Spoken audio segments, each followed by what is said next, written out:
All right, we will call this Board of Directors meeting to order at 7:08 p.m.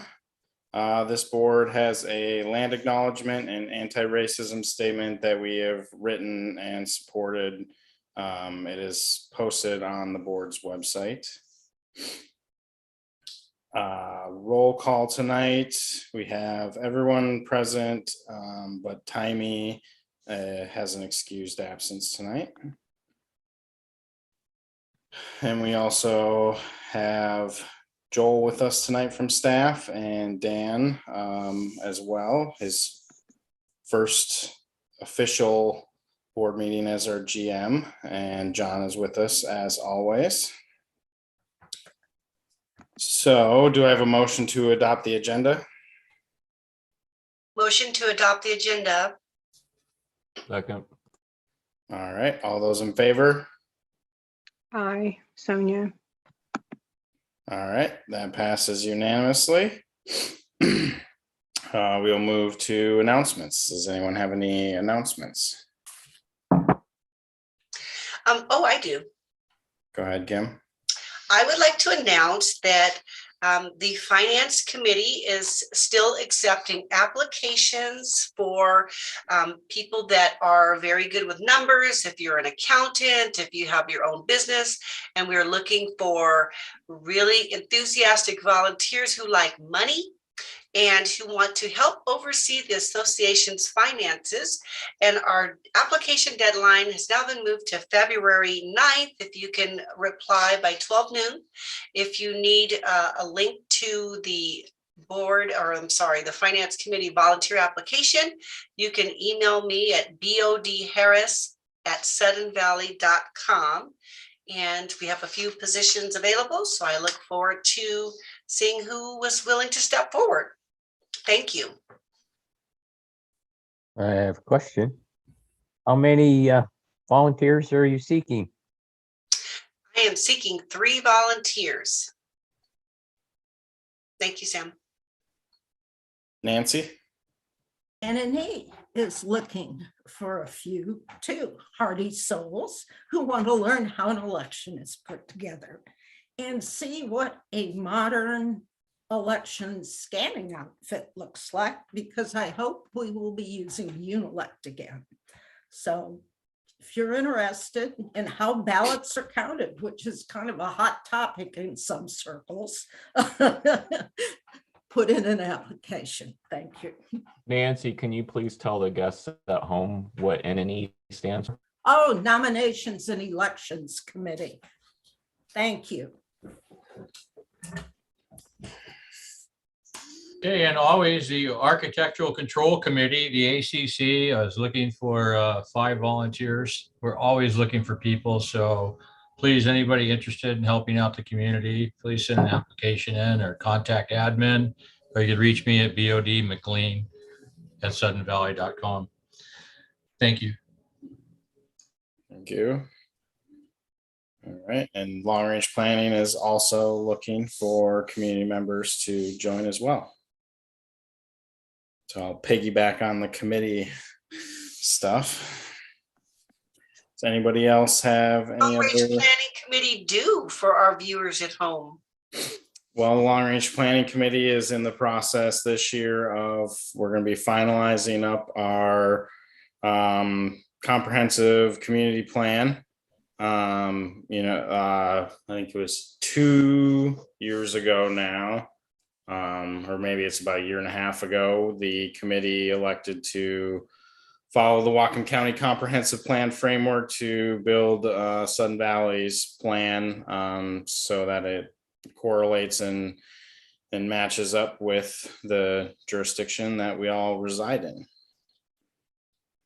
We also are kind of the main drivers of helping get the survey and stuff going, and things like that. And long range planning committee also helps participate with the strategic planning team, which is a short-term planning between the board, our management team, and long range planning that we implemented last year.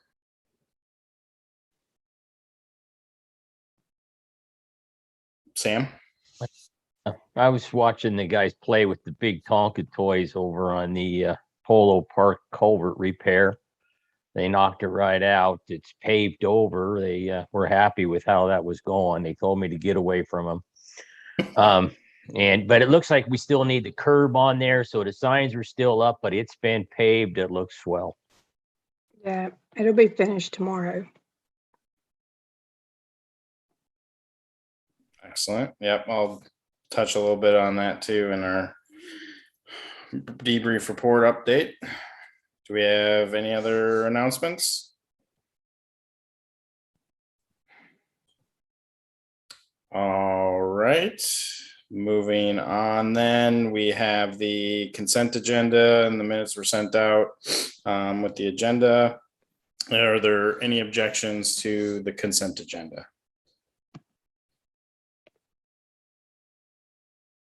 Hey, can you hear me? Yep.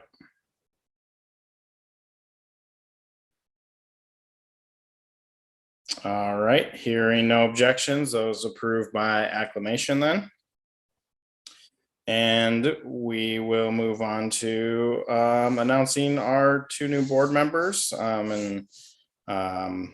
We have both of them in attendance with us tonight. We have Sandy and is it Canoe? Okay.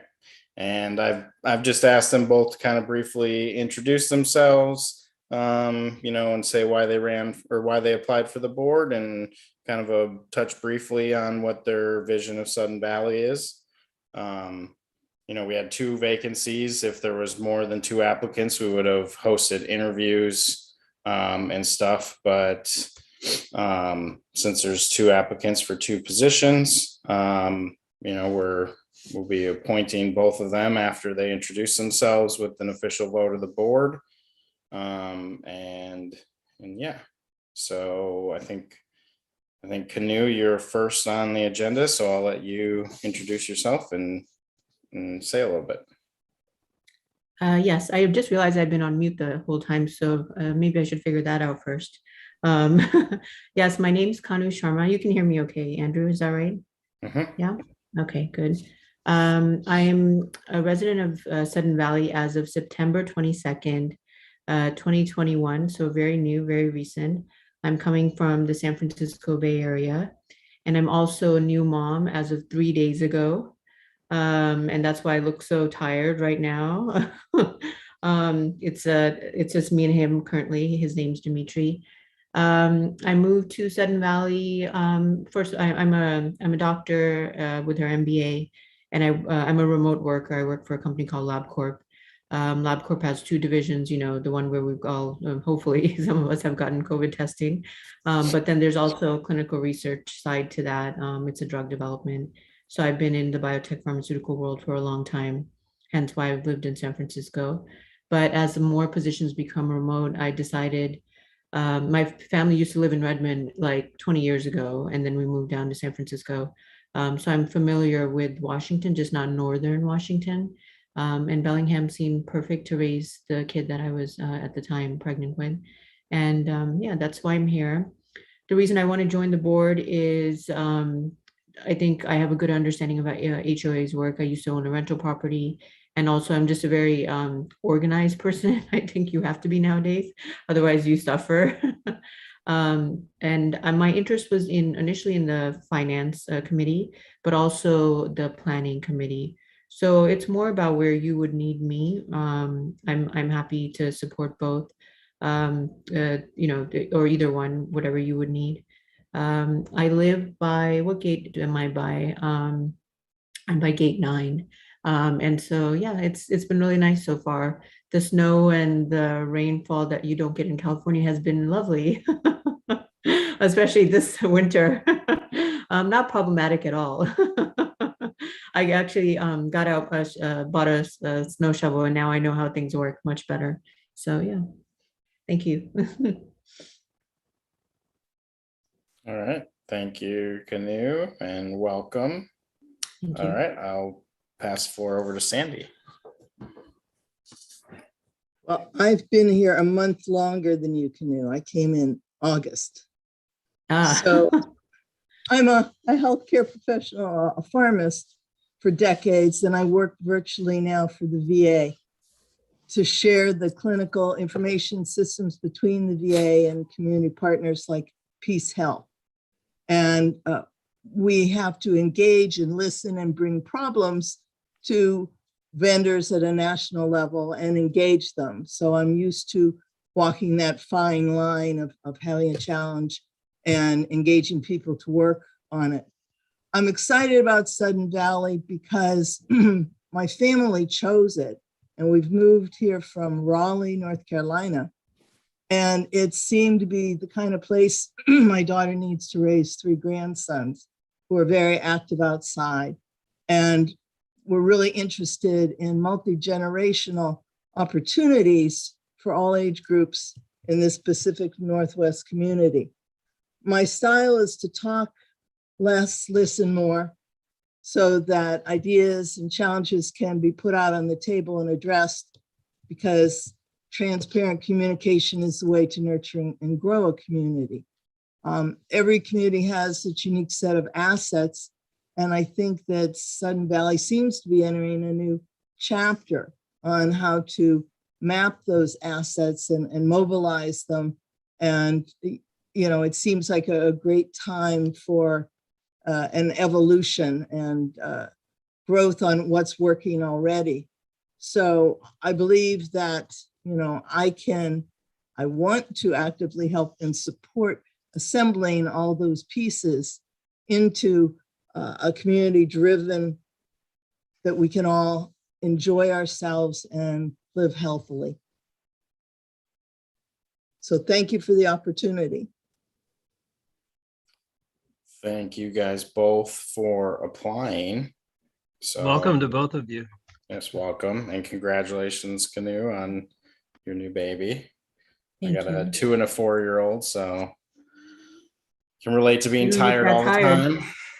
Congratulations. I missed that part. I'm so sorry. Congratulations. That's so Thank you so much. exciting. Thank you. You guys are very kind. Thanks.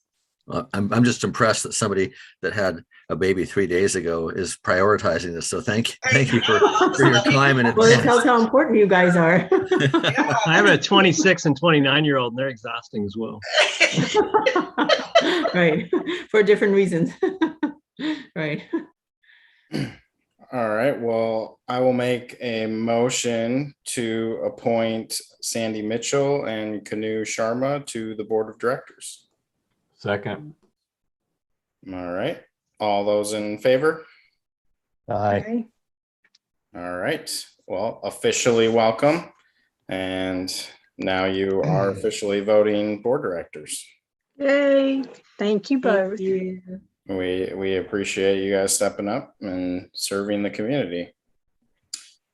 So we will move to property owner comments then. Yeah, quite a crowd tonight, 26 attendees. So if anybody would like to jump in for the first round of property owners comments, just use the raise hand feature in Zoom. On a mobile device, there's a little 3-dot menu. You should be able to tap that and find raise hand in there. Or on the computer, there should be just something down in the little menu bar. It says raise hand.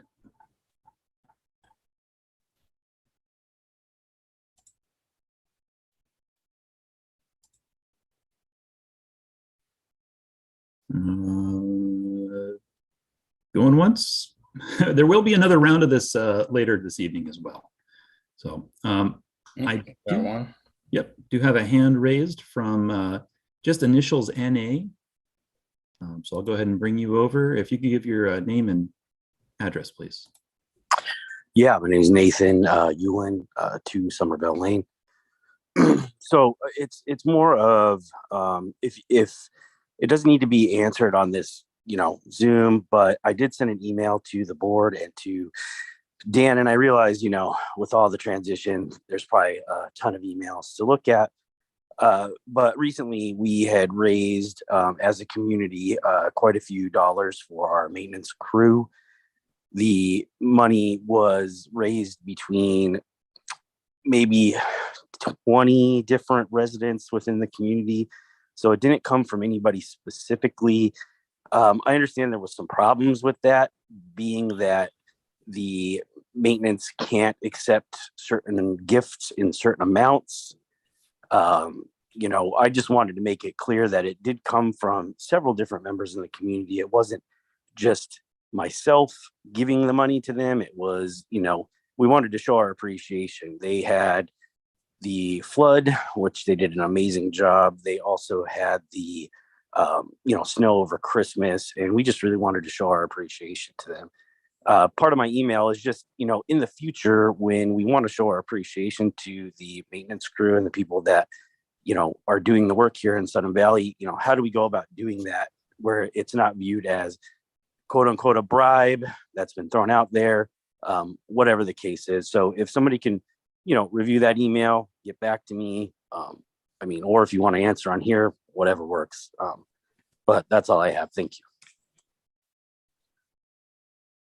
Dan, you got your hand up? Yeah, I did, because I just thought it's probably helpful, because I think probably other people may have that question as well. So there's a couple of issues at play. One is that in the collective bargaining agreement, folks are specifically not allowed to take gifts over $25 and then only at Christmas. And in addition, there was direction given to the manager at the time that wasn't going to be okay. So, you know, I'm not upset with community members wanting to do something for these guys. And this is kind of something I walked into, but I will say, you know, I come from working in the public sector. I used to work for the state DOT, where they had very strict rules. I couldn't accept more than basically a cup of coffee. $5, I think, was the max that I was allowed. And the reasons for that aren't anything to do with anybody's, you know, ill intent on either side, on the employee's side or on the part of the folks that want to basically thank them. And it has more to do with the perception that can be corrosive in a community, where if people think that people are getting special treatment, and, you know, I used to live in Sudden Valley, and I was aware of some of the jealousies that would arise sometimes then, and that I understand sometimes arise now. And this is kind of, this is the type of policy that one makes sure that there isn't favoritism that happens, where people are just accepting gifts or whatever. And the other is even the perception of it can be challenging. So I would say, you know, if you want to do something for employees on occasion, you know, you can buy them a few donuts or something and give them those or whatever, but you can't, keep it very modest. And for the most part, you know, our employees are well compensated. I mean, we, you know, of course, like all of us, everyone always wants a little bit more, but this board went through a lot of effort to actually increase their wages significantly. Like, I think it was 30 or 40% for some of them. I think all of them got significant raises within the last 6 months, partly because we recognize the job they do and we want to make sure they're fairly compensated. And so again, you know, I'm not, nobody got in trouble specifically and only because of those gifts. There were some folks that got some, there were some other things that were involved in some matters that I had to address, unfortunately. And so this was a minor part of a bigger picture in that situation. So first of all, I want to say thank you for supporting the workers that are here working. I think it's important that the work, I mean, I think it's great for the workers to hear that kind of support. But I think, you know, we'll have to think about other ways to let people know of your support, unfortunately, besides just giving gift cards or cash, because that it just creates a lot of headaches and problems. And I think there's probably other things we can do that would be meaningful instead. So thanks, first of all, for the gesture, and let's work on finding a better approach, or approach that works better for everybody going forward. Thanks. Fair enough. Thank you so much. All right, thanks, Nathan. I'll go ahead and return you to the attendees. And anybody else like to jump in here? Just use raise hand in Zoom. We'll bring you to the meeting.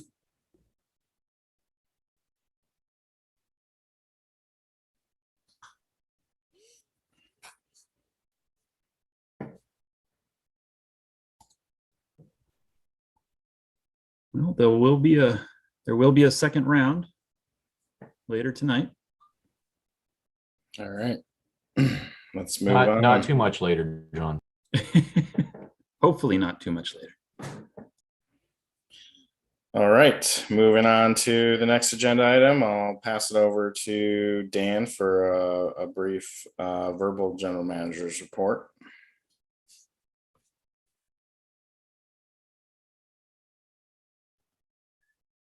There we go. I'm juggling two computers, so it's a little bit challenging sometimes.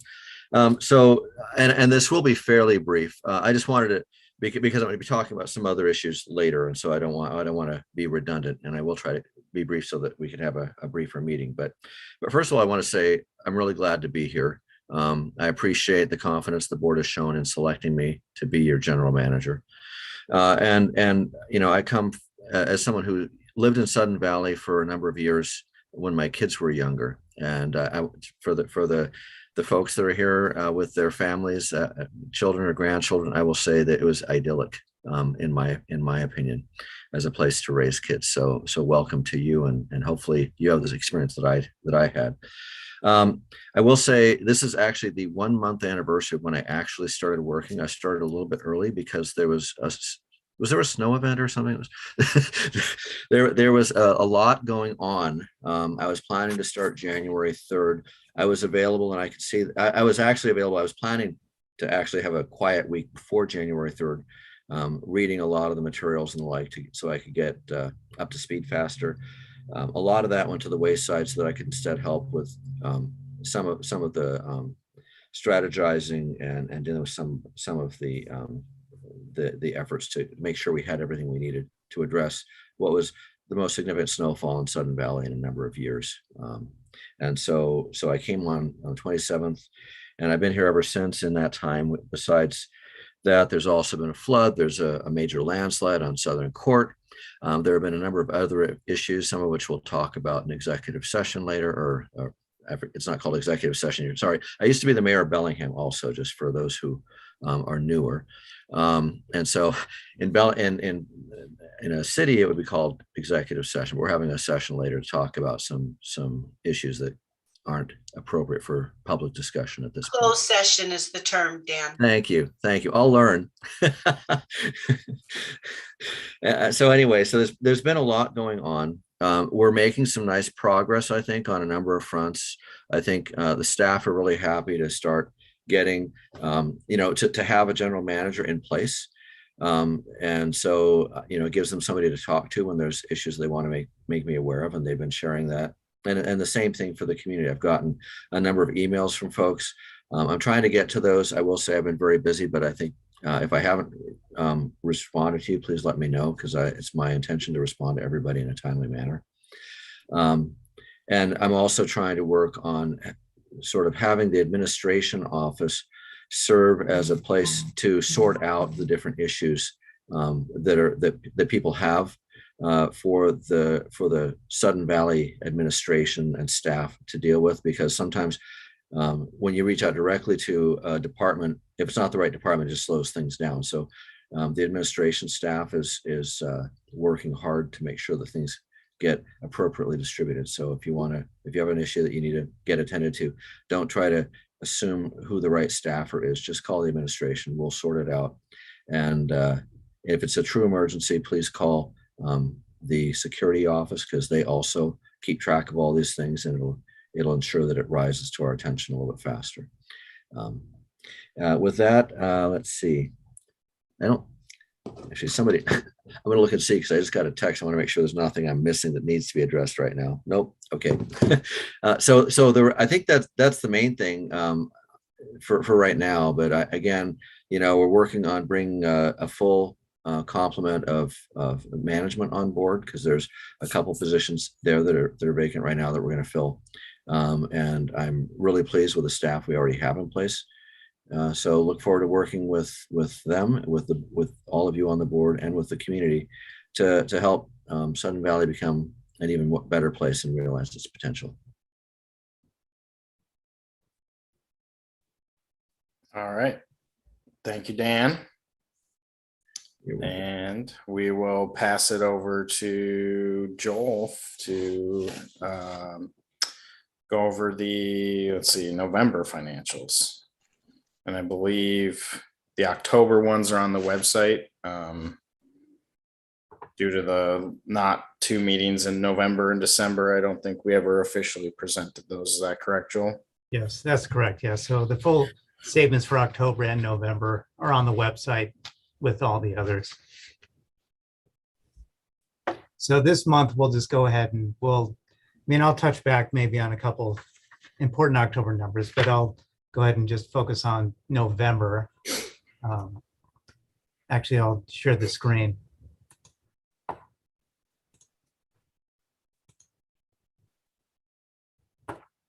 Now you guys can see the balance sheet. Okay. So now with the balance sheet, of course, the biggest thing that really occurred so far would be, and I already touched back on this, not last month, but the month before that when I presented the September statements, but it would be the PPP loan forgiveness. So we took out that PPP loan funds for close to $358,000. We applied for forgiveness from the Small Business Administration, and we were granted that formally in September. So that amount is now, it's been removed from the balance sheet because it's no longer a liability. So that amount turned into a revenue line item. And actually, I'll just go ahead. Now, in terms of like that, everything else looks fine for the balance sheet. The cash balances all look fine. Net operating assets look nice and healthy. So turning to the income statement here. And if you want, so the PPP loan forgiveness actually would show up on this line item right here. It was forgiven back in September. So now it's rolling into the year-to-date column. And actually, at this point, since we're so deep into the year for November, I'll just go ahead and focus on year-to-date when I go over these statements here briefly. And so the first thing we'll talk about is we'll talk about the collection rate. So the collection rate for 2021 was, I'm sure everyone remembers, was 95%. And so we actually, back the last time I presented this, so we were at 95.6% collection rate. Then in October, we went up to, or excuse me, 95.7. October, we actually went up to 95.7. And then November, we actually leapfrogged up to 96.3%. And the collection rate, I've already calculated it for the year as of the end of December. And so we're actually going to finish out at 96.8% collection rate. So that's good. That's 1.8% higher than what we budgeted for. And then in terms of like what that means, basically for every 1% above budget, that's approximately about $22,000 extra coming into the operating fund than what was budgeted for, which is good. So in terms of now our net income amount, so we're still holding really nice and strong at the end of November here. So this is year to date. Our operating net income is $705,000.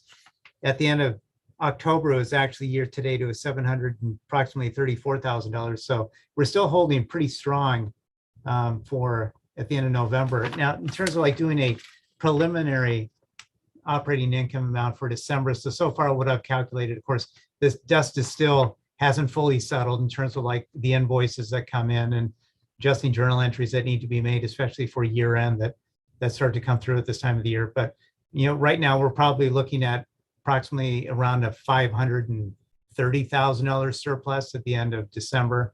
Now at these months, especially October, November, December, that's when we tend to cut into any surplus that we have at that point, because as you can imagine, big things like golf operations are winding down, marina rec, all the summertime type revenue activities have wound down at this point. So at this point of the year, we usually cut into the operating income. But for us to finish out at, approximately, let's say around $500,000 in that ballpark, that is a really good surplus, obviously. Now we have some good things that contributed to that. One thing is obviously this PPP loan forgiveness at close to $358,000, but golf, which I'll get into here real shortly, you can see at the end of November, it's already contributing $1.1 million of revenue, and they're $176,000 over budget revenue-wise, which is good as of the end of November.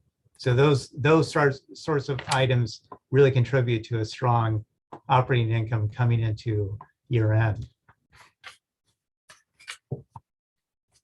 A couple numbers like, if we were to compare this, I might as well just do this.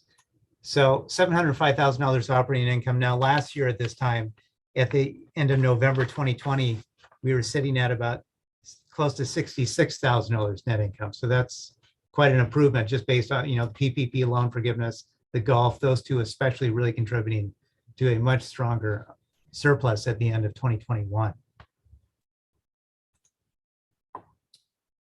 Now, in terms of, I have been mentioning the expense to revenue ratio, which is just really, it's a handy ratio. It's basically your total expenses divided by your total revenues. And obviously a smaller number is always better in this case. But at the end of November, it was 83.2%. At the end of last month, since our operating income was a little higher, is 78.3%.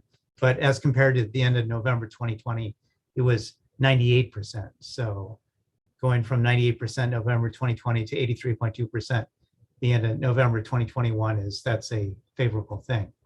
Now, if we go to the next page in your packet, which is, it's page 5, like PDF page 5. So this is really handy sheet in terms of people are wondering how much money do we have like in major capital reserve accounts. In this case, what I'm referring to would be SURF, roads, mailboxes, the main dues, revenue generating ones, UDR accounts right here, emergency ops. But these major balances, SURF, roads, mailboxes, what your dues really contribute to, they're all up over where they were last year, which is good. Now these balances are basically a function of the dues that have been coming in during the year and our expenditures. And then the obligated expenses, in terms of if you wanted to know, well, how much do we have obligated, meaning what the board has approved to be spent out of these major funds for SURF, roads, mailboxes, we don't have any obligated expenses. But so at this point, at the end of November 2021, those would be the total obligations, what we have, what we're still on the hook for, we believe, to spend at that point.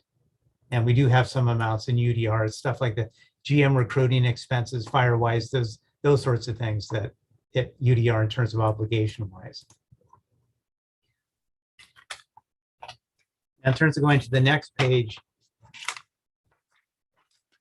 I think instead of looking at the current month, since we're into November at this point, we'll just go to the next page, which is the same thing, but it's year to date. So it's January 1 through November 30, 2021.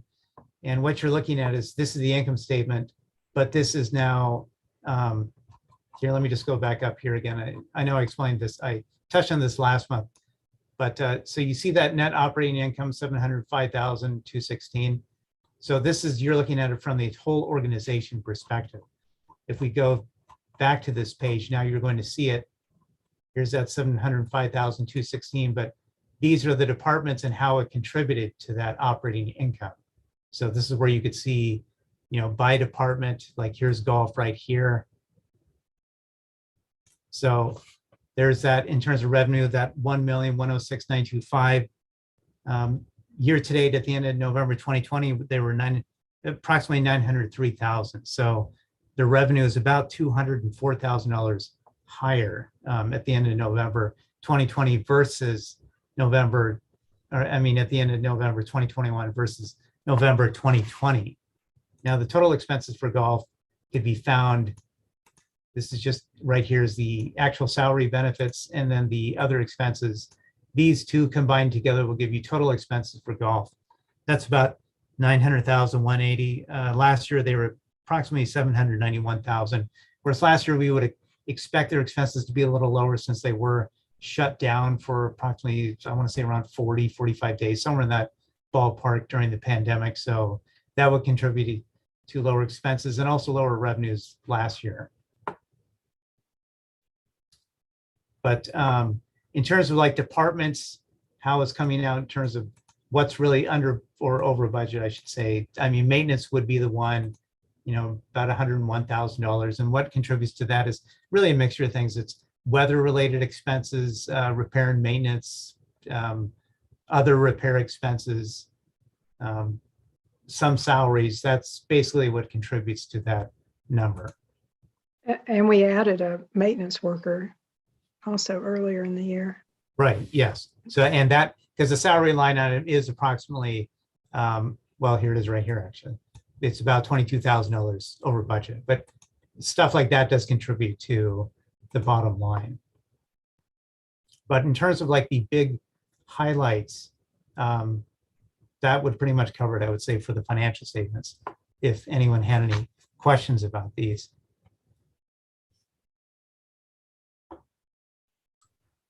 Joel, I was just gonna make the comment that I think our finances look strong, and I think due to proper budgeting and allocating of expenses, that they look like they're in really good shape. So thank you for doing a very good job in keeping all of our finances organized on paper, and to everyone that's worked really hard in staying within budget. Oh, yes, you're welcome. Yeah. And also, you know, to the department managers, especially golf, Brian, pulling in that really healthy revenue amount. Because even at the end of December, you know, I'm probably projecting that golf will probably, when the dust settles, probably be contributing around, we'll say somewhere around like $140,000 to the bottom line operating income as well.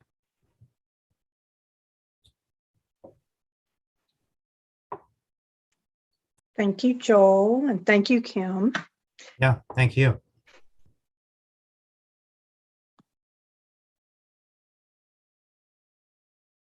All right, no other questions for Joel then? All right, thank you for presenting those to us, Joel. All right, we will move on. I have to new business. I have one committee member for approval. I would asking the board for approval for Mike Vesey to the Long Range Planning Committee. Does anyone have any objections?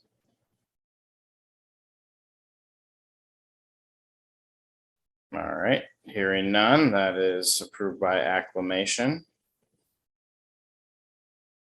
All right, moving on, we are looking to appoint a communications committee chair tonight. The communications committee is pretty vital to supporting the views and everything like that. So it is, you know, it's a committee that will get up and running here shortly, but we'd like to get a chair put in place so that they can be kind of assist with some of that stuff and everything like that. So, you know, typically Josh has historically been our communications chair.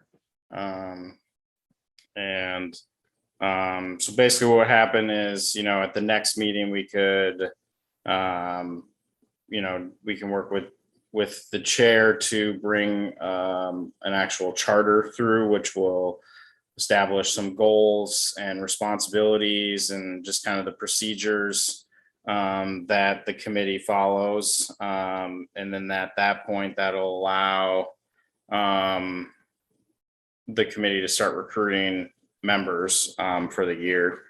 But we had quite a bit of stuff on the agenda tonight to go over. So, you know, I just wanted to kind of get the chair put in place so that they could help support the views. And as you'll see later in the meeting, we have, you know, some new members from the Linden Tribune helping support the Sun Valley Views. So yeah, typically, I guess for our new members, you know, we normally kind of nominate board members, you know, talk about people who would want to step up and stuff like that for the committee positions. Yeah, so Josh, I saw your hand go up. Yeah, if no one wants to take it, I'll volunteer myself. But I just want to clarify that, you know, the communications committee supports staff with communication needs for events. And we, you know, yeah, we do support we review the views and facilitate some of that. And also the big thing on the list this year, which was last year as well, but we made some progress, is finally working on the Sun Valley website and getting that in order. And I've sent Dan some of the information on that so he can get up to speed. We've created some things to start, getting around for estimates and such once we're up and running here. But yeah, if anyone wants to join me in that mission, that's cool. I'm just saying I'm willing to do it again if that's okay. Sonia? I'm committed. Oh, I would like to nominate Joshua Bowens as chair of the Communications Committee. Brian? I don't know. Do I have to second that? I don't know. Second. If it needs second. Nominations don't require seconds. All right. But official motions and stuff. I agree with Sonia. I appreciate your second, Brian. It means a lot to me. I have Robert's rules memorized, I didn't know. I think Robert. I do. had a problem You with can't Robert's tell, rules. but I do. I just have trouble assimilating it. So Well, I would definitely give it support Josh. 2 thumbs up. And I think, because we do have 2 new board members. So the Communications Committee is an ad hoc committee, which is something there's standing committees and ad hoc committees. Standing committees are written into our bylaws. So you can go into Sun Valley bylaws and you can, and those committees that are written into it are already basically automatically created every year. And they have their rules and responsibilities and everything kind of outlined in the bylaws. That the ad hoc committees we create, are the board basically creates them as they see the need to, like last year we had the GM transition committee, as a committee, that the board put in place to kind of lead and do the legwork on, finding a new GM. And everything like that. Yeah, like I said, they have a specific charter, which, I can share with the new members what that looks like so you can kind of better understand, what that is and what that process looks like. And, we'll be having probably hopefully at the next meeting, we'll not have, quite so much, kind of flooding updates and things like that. So we can have some discussions on, the other committees that we may need. But communications is definitely one we really need to have in place. So. Can I just expand a little bit? So the ad hoc committees, we came up with these strategic priorities, and basically, as AJ was saying, so as we build this budget and we have a planning cycle, a 3-year planning cycle. And so the committees that we have, because the way that we're set up is that each of these committees have to have 2 board directors to support them.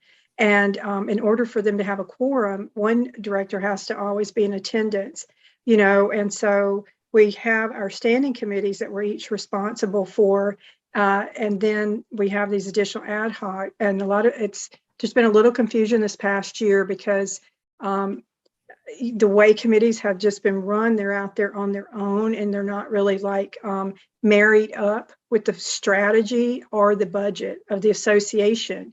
And it's a frustrating situation for those people that they put a lot of time and effort into things, and their plan is not necessarily what we've budgeted or what our the 5 or 10 year plan is.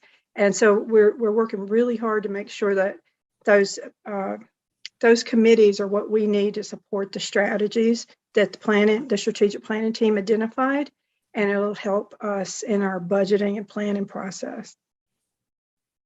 So there, thank you.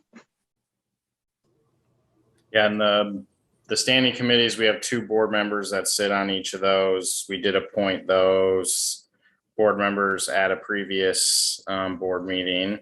The ad hoc committees are, we can have more than 2 board members. There's no limit to the number of members to an extent. I mean, we don't necessarily want a committee of like 100 people or anything. That could get a bit unproductive, but so yeah, there's definitely ample room to participate in those. Canoe? Thank you for explaining that, Andrew. If has it occurred where ad hoc committee became, sorry if I'm using the wrong terminology, like a permanent committee?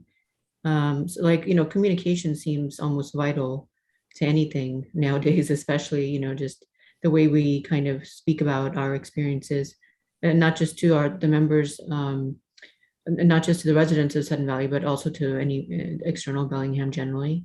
I'm wondering, I guess the question is, so has there been precedence for a ad hoc committee to become a more long-term committee? Yeah, I think long range planning committee was something that got added to the bylaws. I am not sure the exact year. I think it was before I moved to Sudden Valley, but yeah, I think there's a number. I'm guessing document review was added. Thinking the only original ones maybe were NNE and ACC, but I'm not 100% sure on that. But yeah, I mean, I think it's definitely something that the board could consider, as a bylaw amendment this year of introducing the communications committee as a standing committee, and seeing if the members would support putting that into the bylaws. So. Thanks for answering my question. Yeah, great. Well, Josh has been nominated to be the chair. Do we have any objections to Josh being our chair again for the communications committee? All right. Well, I think that's a great plan, and Josh's done a bunch of legwork on the website, and definitely excited to continue that stuff and get it out into the forefront too. Josh. Sandy, you mentioned engaging people. If you want to join the communications committee, would love to have you on that. Sure, that would be good. My daughter has a real interest in social media kinds of communication too. So I think a lot of people in Sudden Valley love social media. well, there's a way to do it that people diverge, and there's a way to do it that kind of brings people closer to the middle, kind of. Yeah, thing. want the good vibes, good vibes. There you go. So, okay, yeah, thank you. I agree. Yeah, and obviously, we can, there's always an endless amount of communications that can go out, and it's pretty vital community to help support some of that stuff. So yeah, when we can bring the charter back before the board for approval at the next meeting, and yeah, any board members who would like to join it are obviously welcome to. Thanks for stepping up again, Josh. Much appreciated. All right, we will move on to the debrief report. So I'm going to give a quick update. I did give a pretty thorough, I think it took about an hour at the last board meeting in December of the debrief report, but more work has been completed, and we've now started to actually have some documentation and stuff that's a bit more complete to be able to start sharing with the board and the community. I'll share my screen real quick just to bring this up. All right. Well, if anyone has any questions, please just speak up, because when I'm in share screen mode, I can only see about 4 or 5 of the people. So feel free to just interrupt me Could you I make it a will- little bit larger? Sure, Push I will the- not take offense to Thank you. being interrupted. Let's see here. Okay, I gotta get past the financials. Oh, jumping all around. Okay, so the beginning of it was just some operational issues that we encountered as a result of the large flooding event that happened in November that saw, pretty significant damage all across Whatcom County, Skagit County, and British Columbia. I'm not going to go into too much detail on these because I did the last time, and nothing's really changed in the report regarding these. But they're, the main thing that was added to the report at this time was I included some documentation on the hazardous trees that were causing some issues on this slope here, which is right inside gate 5 as you get to the T in the road after the mailboxes. Tumbling water goes to the right, and there's a bridge right there, and this is just before the bridge. I basically, prior to the storm, there's some dead trees fell that caused some exposed soil. We had the heavy rainfall. The slope was very saturated. There was additional dead trees on the slope that were still standing. They were a pretty large hazard to both the traveling public on the roadway of tumbling water, and potentially could have fallen onto the bridge there. So basically what I just added to the report was, we had geotests out here, they're a geotechnical engineering firm, after the flooding event to evaluate the slope. And you can see their inspection report here.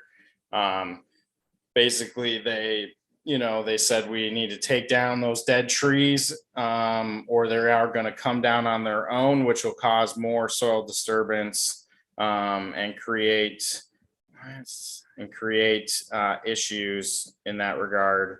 And so, we took their advice and we had those trees removed to mitigate that. And so those root balls could stay there on the slope and continue to support stabilizing the steep slope and the soil matrix there. And then the next, they have some pictures there. It did expose this large rock, was partially exposed with the initial trees that fell down, exposed it some more on the top and the bottom. We're working to pull some of those trees off of the slope as well. The parking lot that is kind of right there, because there's a little trail that runs along the creek there, was closed off for a bit until the trees were dealt with and taken down, so that there was no safety concerns if a car parked there, that something would fall on a car or a person. And then I just included the invoice from Geotest, for their time out here. The invoice has kind of multiple things on it, so you can see it's split a little bit there, with the cost being the tumbling water drive issue. So, and that's just more of the invoice. So getting into the projects, there's a lot more documents in the report this go around. It takes a while to compile all the documents and get everything sorted. And I did my best to try to put all the documents, with each project, but some of the stuff is kind of touches on multiple projects in one document. So, these first few things are kind of that nature. So this was, P&W is a consultant that we have an on-call contract with, and they help support project management and engineering work and construction management work, and things like that. They help us, bring in engineers and stuff when needed, to deal with issues that come up. So this report is simply just their initial report after we brought Tyler in to just do some initial site inspections on the various issues that have been reported to us, either from the community, our maintenance staff, or any other entities. And these are just kind of his initial notes from his first site check. I'm not going to go through or read any of them. They're there for people to read through if you would like to. But he was the first point of contact we had to bring in support to help mitigate some of the damages that we found and help us assess those damages and determine, best paths forward on remedying some of the situations. So yeah, his report's a few pages there. And each of these projects per se are touched on later in the report. And that's why I kind of have it at the beginning before any of the actual project reports. And the same thing kind of goes here after talking with Tyler and him doing kind of initial site visit to get a handle on what we were dealing with. We did have to bring in some civil engineering expertise to help assess some of the damages, help us determine some solutions to fix problems, or start to put together some cost estimates and things like that. So Impact Design is who Tyler was working with to bring them in to assess some of these. And they weren't necessarily involved on every project. Southern Court, this actually lines up with the Luis View Drive project later in the project list.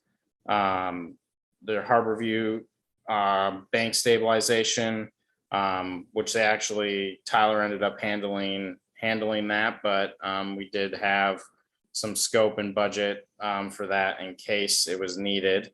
Polo Park Drive roadway repair is the culvert on Polo Park Drive just inside gate 13.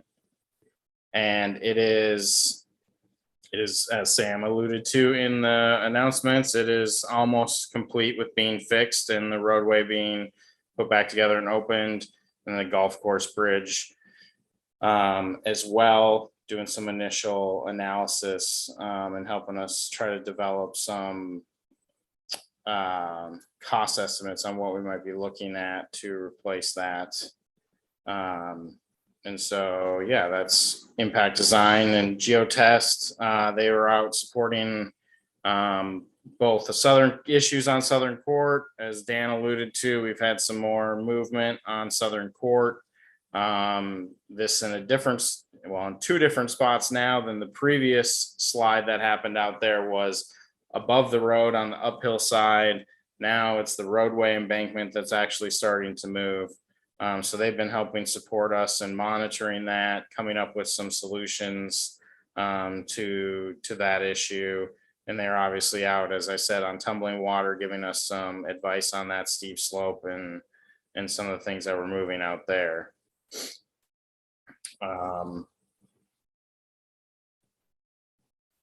There's just more information there. We brought in Integrity Structural Engineering after the flooding event. The prudent thing was to have all of our bridges inspected. The word bridge gets thrown around quite a bit. I do just want to clarify, a lot of what people refer to as bridges are actually culverts, very large culverts. They do tend to look like bridges from the top. And they, you know, because they a lot of times have fence or guardrail on the side, but we have two bridges, two roadway bridges. One is on Tumbling Water there in Gate 5, and there's another one on Sun Valley Drive near Little Strawberry, kind of in the middle of Gate 3, 9, 13 area. And then the golf course has several bridges on it as well, one of which we did see failure on. And so that report, his reports are still being generated, and he's still working through some of that, but this is his kind of original scoping letter to come out and do those inspections and get that work started. And there's the Polo Park Bridge. You said there's two. Oh, yeah. Yes. Sorry. There is 3. Sorry. Yes. The Polo Park Bridge right inside Gate 9. And so, yeah, that's his original kind of scoping letter. So getting into the specific projects then. So Polo Park Drive subgrade and pavement repair. This is the culvert right inside Gate 13 on Polo Park, which is between Sunnyside and Lost Lake Lane. You can't really see for some reason they only drew in the main roads or highlighted them, but Lost Lake is right there, Sunnyside's right there, and this is the culvert in question. This work is being completed this week, and the roadway should be back open tomorrow by the end of the business day. I think they, like Sam said, they got to finish striping and place the curbing replace the curbing that was there. But I believe it's all been paved today. They fixed the subgrade.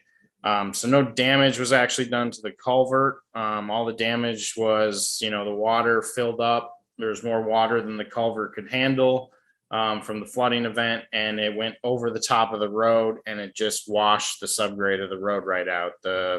In talking, you can see in Tyler's report and in talking with him and what he discussed with the engineers, basically, the road subgrade wasn't built very well.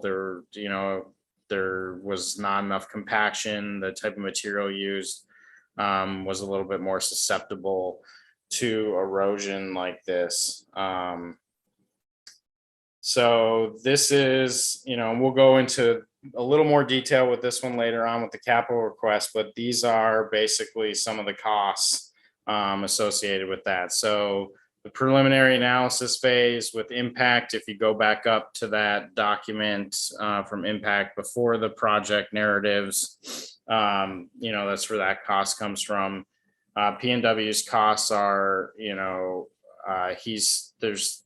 some of the stuff still being invoiced, but these are the costs that Tyler gave me from his records for his time. So the preliminary analysis phase is pretty much that scoping phase, getting Tyler out there, getting impact out there to assess the situation and try to help us determine what the path forward is.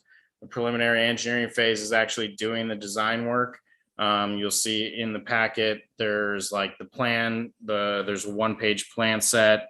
There's permitting that is involved with that project. We had to get an hydraulic permit, HPA, hydraulic project approval, I believe is what it's called, permit from Department of Fish and Wildlife.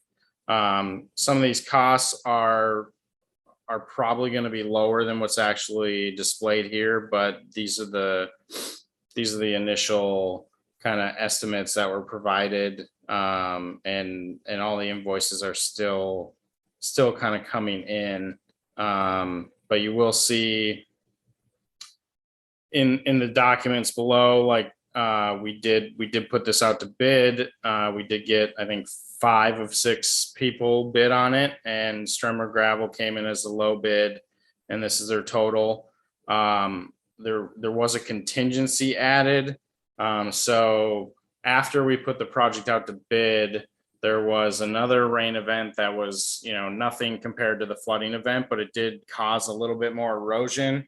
And so, Tyler, and there was not significant subsurface exploration done during the design phase. So Tyler felt like it was prudent to make sure we had a little bit extra just in case some of the quantities that were estimated before it went out to bid increased due to some of the additional erosion.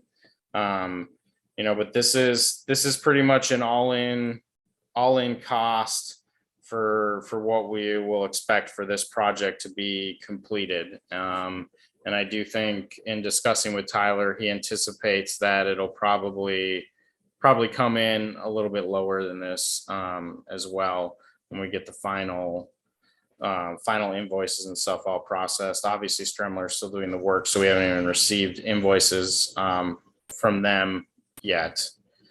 But these are some of the pictures of what happened. You can see, obviously, this is not traversable for a car, permanent, pavement failure across the entire width of the roadway, exposed utilities. The culvert was actually in fine shape, along with basically most of the embankment adjacent to the culvert.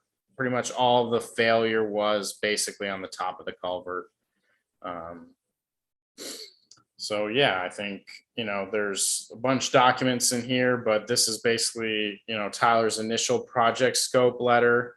It has some of the initial costs. It shows, Impact Design's original engineer's estimate, which is, Stremler came in about $9,000 less than the engineer's estimate. So it's always good to see the contractors being competitive in their pricing. And and this is kind of the initial look at things. And then this is Impact Design's engineer's estimates. That's how the totals were kind of driven in the document just before this.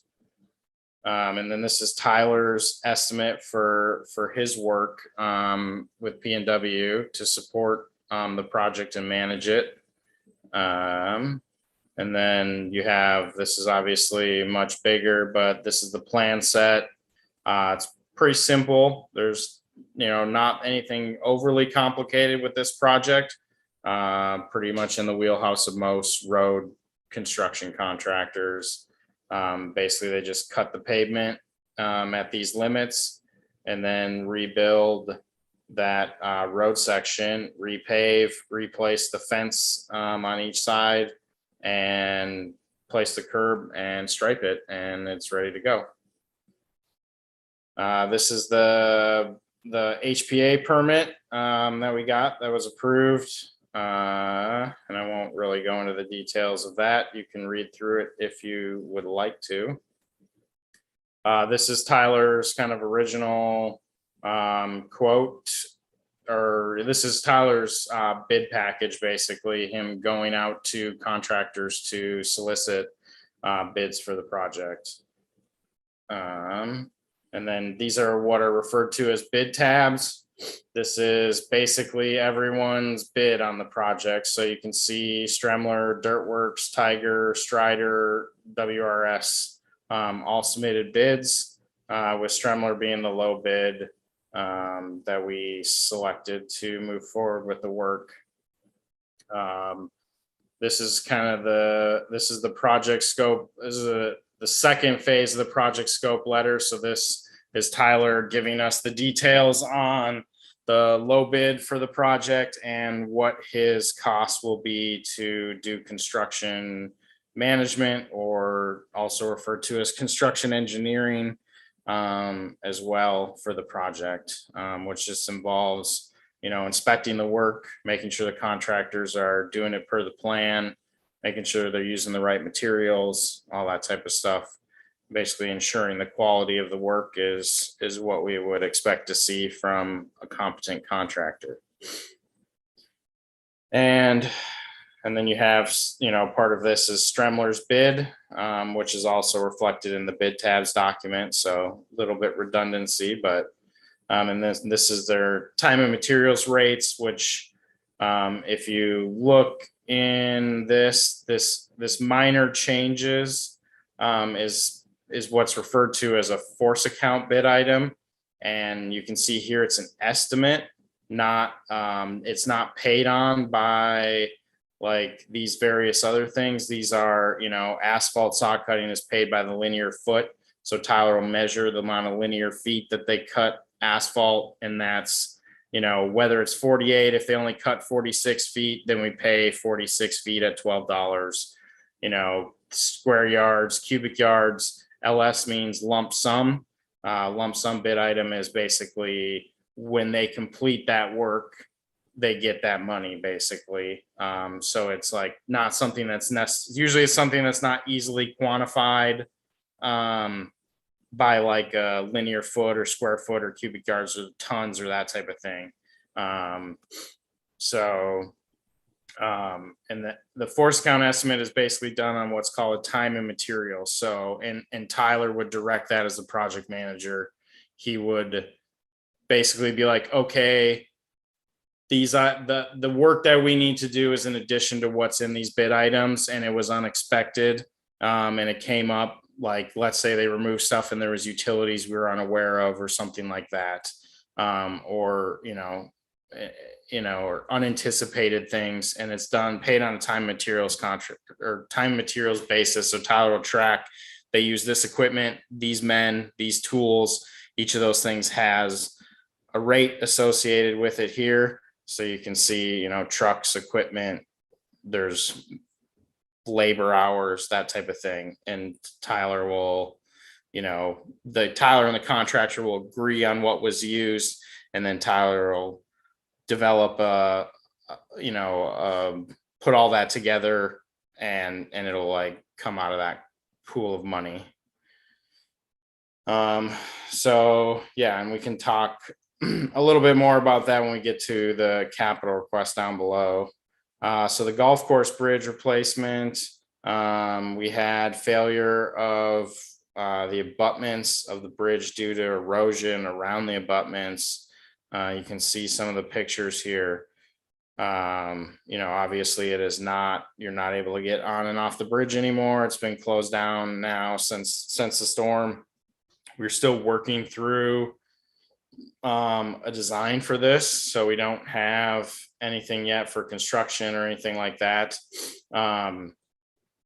We initially brought in, or P&W brought in impact design to help us do some cost estimating on the bridge and some of that stuff, but we need to have a structural engineer to actually design the bridge.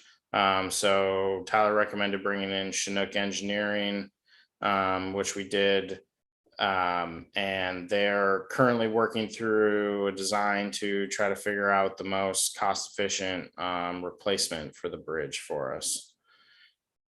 So there will still be more to come at a later date with that project once we have that information. And this is just Chinook's proposal and scope basically, and impacts is up in that document at the beginning of the project narratives. So Harborview Drive shoulder repair, this was just basically a ditch was flowing really full. There was some water coming over and sheeting off the road that resulted in the ditch erosion, or basically eroding and failing, or not the ditch, but the road shoulder. This work was done quite a bit ago. It was just some minor amount of work, basically just kind of normal maintenance to rebuild the road shoulder. This was, done through a time and materials contract with Stremler. This was, the executives approved Tyler to move forward with this work immediately so that no damage was actually done to the roadway itself. If it would have sat for too long, the roadway itself, or the ditch or the shoulder, could have continued to erode and fail even more, which could have caused the road subgrade to fail. So, this is the county saw a lot of this all over I personally did work out on Northwest Drive by Slater Road, lots of roads out in the Nooksack Valley along the river and stuff dealt with shoulder erosion that had to be dealt with in an expedited manner. Obviously we're looking at a much bigger project if the road subgrade and the pavement starts to fail, like we saw in the Polo Park pictures. This is just, basically shows what happened. The ditch is running right there, water coming over, and it just eroded. And so they rebuilt the shoulder with some crushed surfacing and then put spalls over the top of it to prevent future erosion.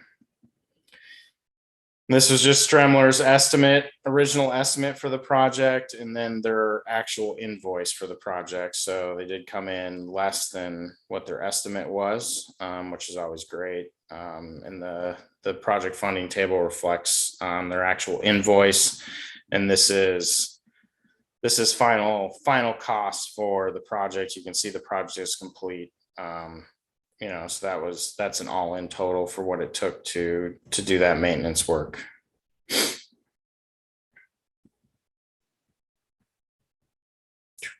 So Southern Court, this has been a bit of a challenge. A number of issues out here happened, both along Southern Court and where Louisview Drive meets Southern Court as well. Basically this entire stream channel running along through here, the whole stream creek bed is pretty much gone. It washed away probably 3 feet of material. A lot of it ended up in these two culverts, 5 and 6 right here, plugged them up completely. Couldn't even see the inlet ends of either of the culverts because they were completely covered in creek bed material, logs and trees and stuff. And then the creek channel actually cut its own path adjacent to the road instead of going through the culverts to meet back up. And a significant amount of material actually ended up down on Lake Whatcom Boulevard here, which I think a lot of people saw in the community. It basically, the county had roadway failure that they had to deal with, and a bunch of that work was done pretty post haste by, I believe, the county's maintenance crews were out there doing work. But what we've experienced here, there's been kind of some phases to this project, because the original phase we saw there's a crib block. This is a crib block wall, which it's hard to see, but basically right below all this failure, there's this open faced crib block wall, which is basically just like, it's almost like concrete Lincoln logs essentially that create a retaining wall. And so you can see here, this is what it looked like initially. And then over time, it got to that point. And that's as a result, you can see the crack in the crib block wall here. So basically the whole slope settled here and the crib block wall shifted, and it caused failure of the road embankment and the subgrade. And so when this initially happened, we had geotests out, and they were monitoring this for us. They were doing some testing on it to see where the failure plane is for the landslide. And, it was basically established that, they didn't believe that the roadway was going to significantly move anymore in this location. And so what they recommended was, because Louisview Drive was closed off because 2 culverts plugged up there, the road shoulder failed up there, and it's normally closed through portions of the winter or most of the winter because of how steep the road is. This became a problem as it started to get to this, and basically emergency services were not going to be able to get up to the residents in Southern Court. So Geotest and PNW recommended a temporary shoulder widening on the north side of the road here. and that would basically just laying enough pavement to get around this area to provide extra width to the road for both the residents that live up there and EMS services. And this is kind of Geotest's inspection report on this initial failure.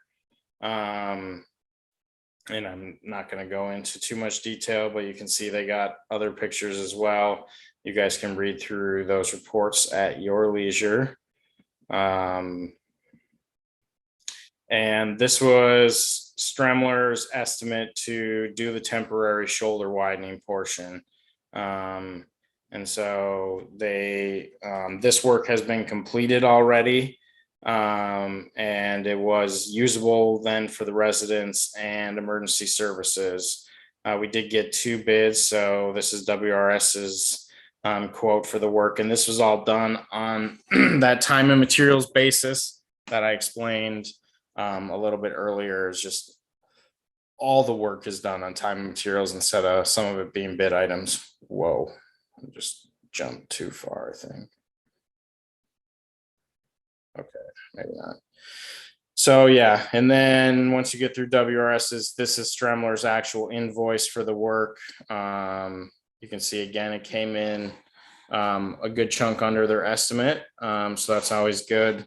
And they did some good work for us out there. And these are just some of the materials tickets as backup for the invoices. So then things continue to move out there, and there's actually a second crib block wall just down the hill from the one that failed. It also experienced some cracking in it, but it didn't shift at all. But now a second portion of the road failed closer down towards the entrance, just a little ways up. The first stuff was about 3/4 of the way up to where Louisview Drive meets. This is probably about 1/3 of the way up where the second failure happened. And this was a major thing. The roadway cracked in numerous places, and I don't know if I have any pictures in here of that. But the entire roadway itself basically failed to the point where it's currently not passable. It is closed at the moment. And as a result of this, we had to do some emergency work on Louisview Drive to put that back together to a point where it was passable for EMS services and residents of Southern Court to get in and out. And they would basically have to go up and around back to gate 5 instead of coming in and out through gate 28. The fix to this is not as simple as just widening the shoulder. We're looking at pretty significant project likely. The engineers are still working with Tyler's still working with Geotest and to try to figure out what the best solution is, but we're probably looking at having to replace both the crib block walls that are on the road and continue to support the entire road embankment through a large portion or almost all of the Southern Court roadway. So, there's been discussions of various different types of walls, whether that's new crib block walls or soldier pile wall or drilled shafts. And those are all kind of various different mechanisms for mitigating landslide impacts to this stuff. I will say that the work that was done last summer on Southern Court after we had a landslide, which was on the uphill side of the road, that stuff all held together very well. So none of that work actually failed. This is all basically the road subgrade and embankment failing. largely due to oversaturation of the slope from the creek, and then all the material moving down the creek bed, and the creek bed moving has just displaced material that has caused even more displacement and settlement. And this is an active landslide area. It is potentially still moving. Those things move slowly. It's not like the Oso landslide or something like that, where there's, a huge slope that has a huge run out and it catastrophically fails. So I do recommend that people stay out of that area, and not go in there. But And these are just, the homeowners are safe that have homes up in there. Just to be clear, that area is stable. It's the roadway that he's talking about. yeah, and they do have, and we have gotten access back to them, and EMS services are able to get to them through Louisview Drive until we can figure out what the best solution is for this. And these are just some of their inspection reports that Geotest has provided on this. And so I'm not going to get too much into those. They've done a bunch of what are called DCP tests. That's them doing like soil probing and stuff to see how deep the failure plane is in the landslide. So kind of all these slopes move along a plane that's underground. And so, yeah, that's them trying to determine where it is. And you can see they've done a bunch of those. They're on site, and these are all their results. I am not going to pretend to know what everything means. And that's why you hire the geotechnical engineers. But if you like to nerd out on this type of thing, all the documents are there for you to review. And there was, I think, 14 of these DCP tests. So I'm just going to quickly move through those. Do you have a collection of cone logs? Yep. And so, and then just some invoicing. This is the same invoice that was in the tumbling water, but it shows kind of their initial costs for coming out and doing some of the monitoring that Geotest has been doing. There'll be more invoices as well to continue to cover the work that they're doing.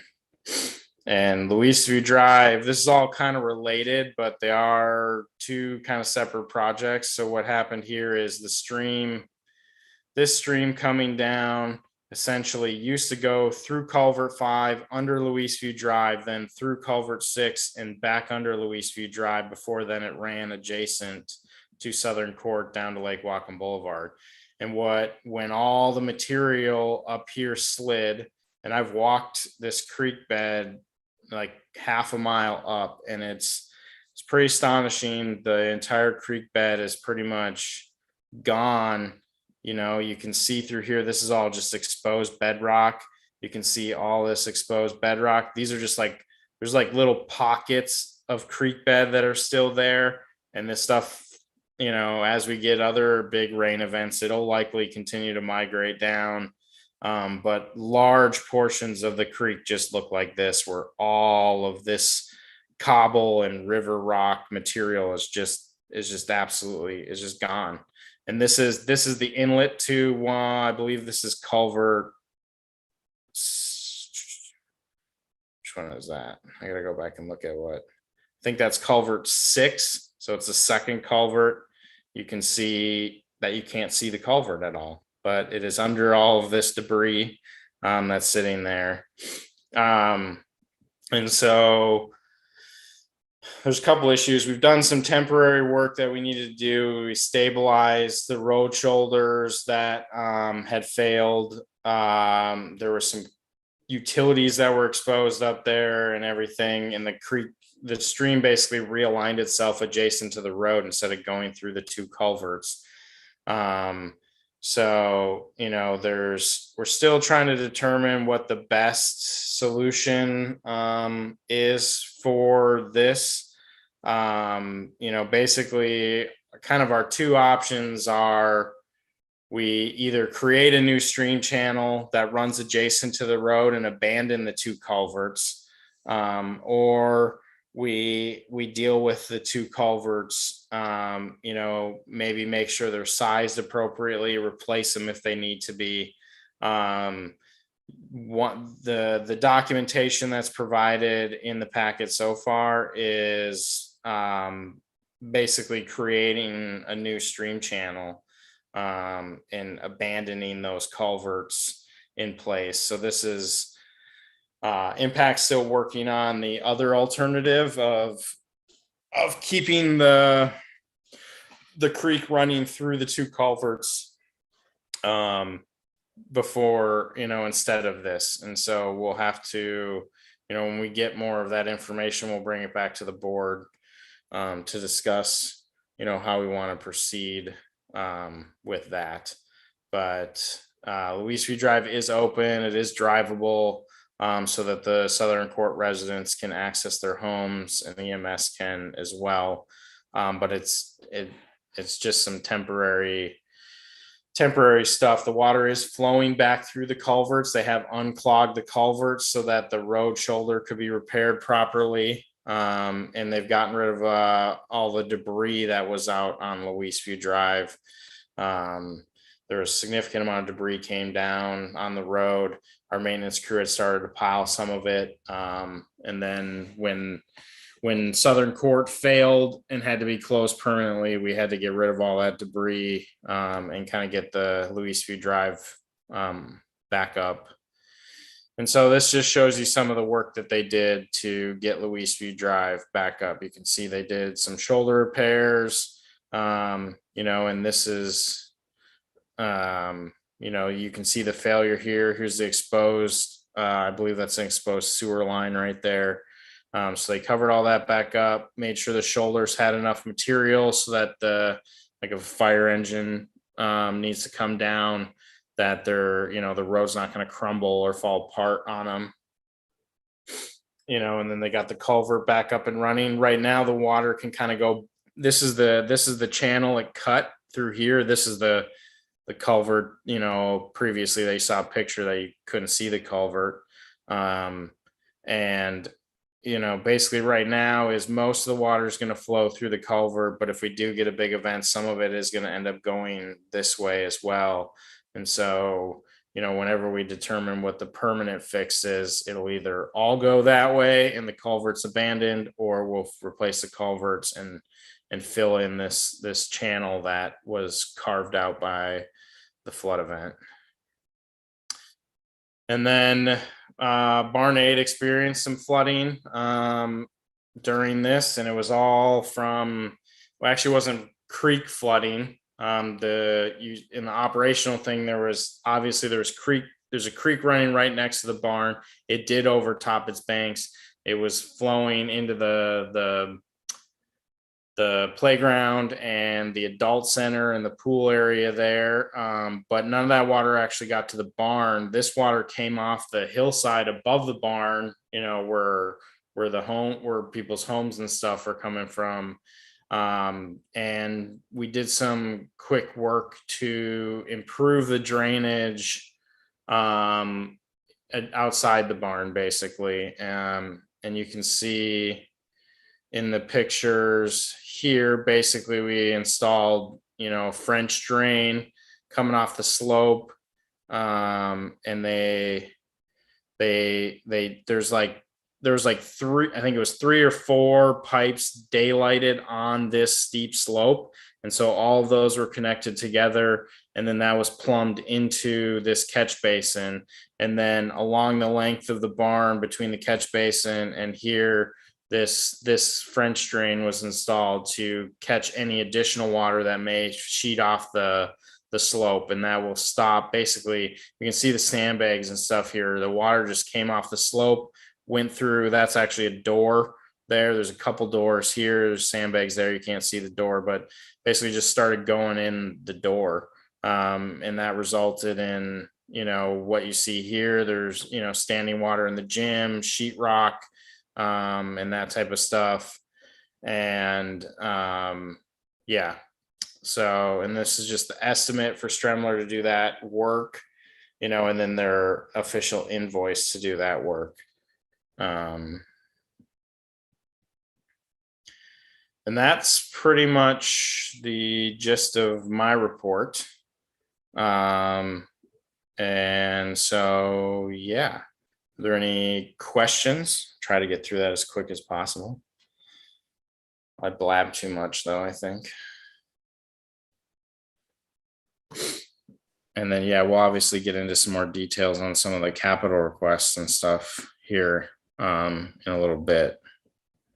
Yeah, I just had a quick question, AJ. Hey, does any of that federally, assisted funds available to help with this stuff, or that? Yeah, that's a good question. We are working to try to secure FEMA funds for this. I know Dan had some conversations with Sap Paul Sadu, the Whatcom County executive. The executives have had some conversations with the just Whatcom County officials and staff who are kind of responsible for helping support FEMA and kind of collecting data. Initially, they help all the homeowners typically first. So, certain homeowners, I think I've actually heard that some homeowners who have had, issues have already got some funds from FEMA from the flooding. And those are all, those homeowners have to kind of do that stuff. And the county is put out, and I think we've shared those announcements that the county's put out to, who to contact and how to go about that process. Now they're starting to get around to, businesses, which is basically what, the Sun Valley Corporation is classified as a business. We're a nonprofit. And so we don't know yet. They're still doing all that work, but we do certainly hope to secure some federal funding through FEMA or maybe even other entities, if possible, to support some of these projects, particularly like Southern Court.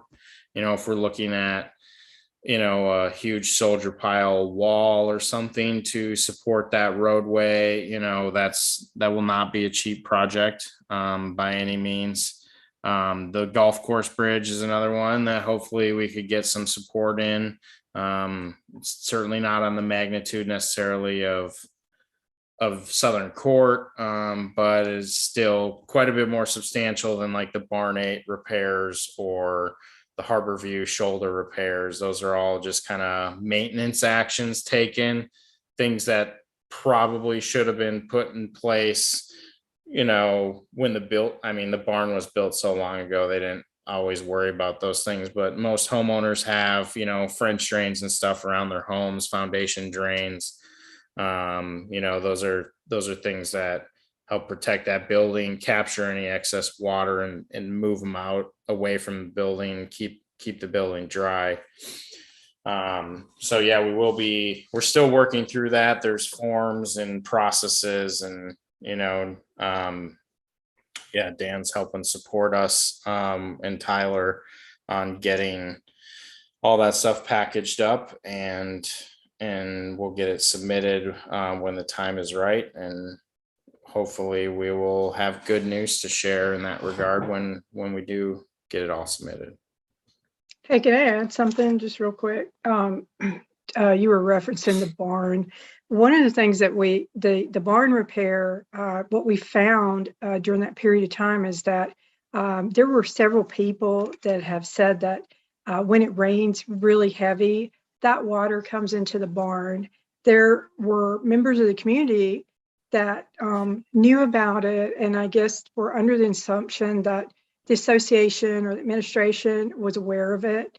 I can't speak to who knew anything, but what I would hope moving forward is that you guys keep your eyes open. Please contact the admin office or security dispatch when you see, if you see standing water anywhere 24 hours after a rain event, let us know. That's a drainage issue, and it's causing damage to the infrastructure. So don't assume that we know. And just reach out. We'll take your name and number and the location, and we'll have somebody check it. If it's after hours, or if you just can't get anybody in the office, just contact security dispatch. They'll do the same thing. They'll take the information. But it's real important because we found a lot of people, I think, thought maybe we knew about these things, and we had no idea that had been occurring over years time. So it's taken care of, and all it really was grading below the foundation. It was a real easy fix, and it was inexpensive. But sometimes, the administration and the staff isn't everywhere. So, like I said, it's all of our community. So speak up if you see something. That's it. Dan? Yeah, so I just wanted to also add that, besides the FEMA funding, one of the things that we're doing is we're looking more broadly at what's being impacted by what's happening on Southern Court, for example. And so because that slide is eventually going to end up in the creek, and it's a fish-bearing stream as soon as you get across Lake Whatcom Boulevard, that actually is helpful from our perspective because it opens up some additional funding opportunities. And I've had some discussions with folks related to Department of Ecology and some other agencies with the city and county, where I think that we may be able to tap into some funds to help with a piece of that. Because, for example, because that facility, that road is going to be over 8,000 square feet, I think it is, of reconstructed road. It means we have to do certain things in terms of stormwater detention and filtration. And because those are mitigations for that impact the water quality going to the lake positively, both in terms of the turbidity, the phosphorus load and the like, that's been an ongoing problem at the lake for decades now, as well as impacting fish habitat. I think that's going to help us get some additional funds. Part of my background is I used to be a project manager for the state DOT, and I managed $500 million worth of projects once at a particular moment in time. And what I found is that, once a project gets to a certain size, the more money you can attract. I mean, so this project's going to be somewhere probably in $1.5 million to $2.5 million to figure out how to fully fund what is going to be required. But there's going to be over $500,000 of that's going to be mitigation on the environmental and water side.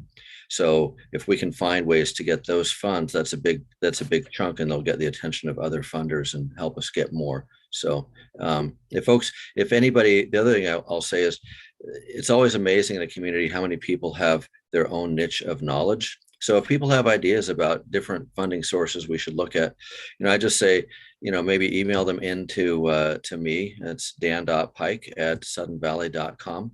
And I'll work with them, and I'll pass them off to whoever we need to pass them off to. Or you can also just call the admin offices at, I think it's 734-6430. Is that correct? I don't know. I don't know off the top of my head. Okay. Anyway, call the admin offices. They'll categorize it. We're working on categorizing all the calls that come into the office, so it helps give us a better picture of what's going on. But they'll capture it and get it to me and to whoever else needs to get it. So thanks. Yeah, 360-734-6430. Oh, yeah, you got it. All right. That's amazing. Sam?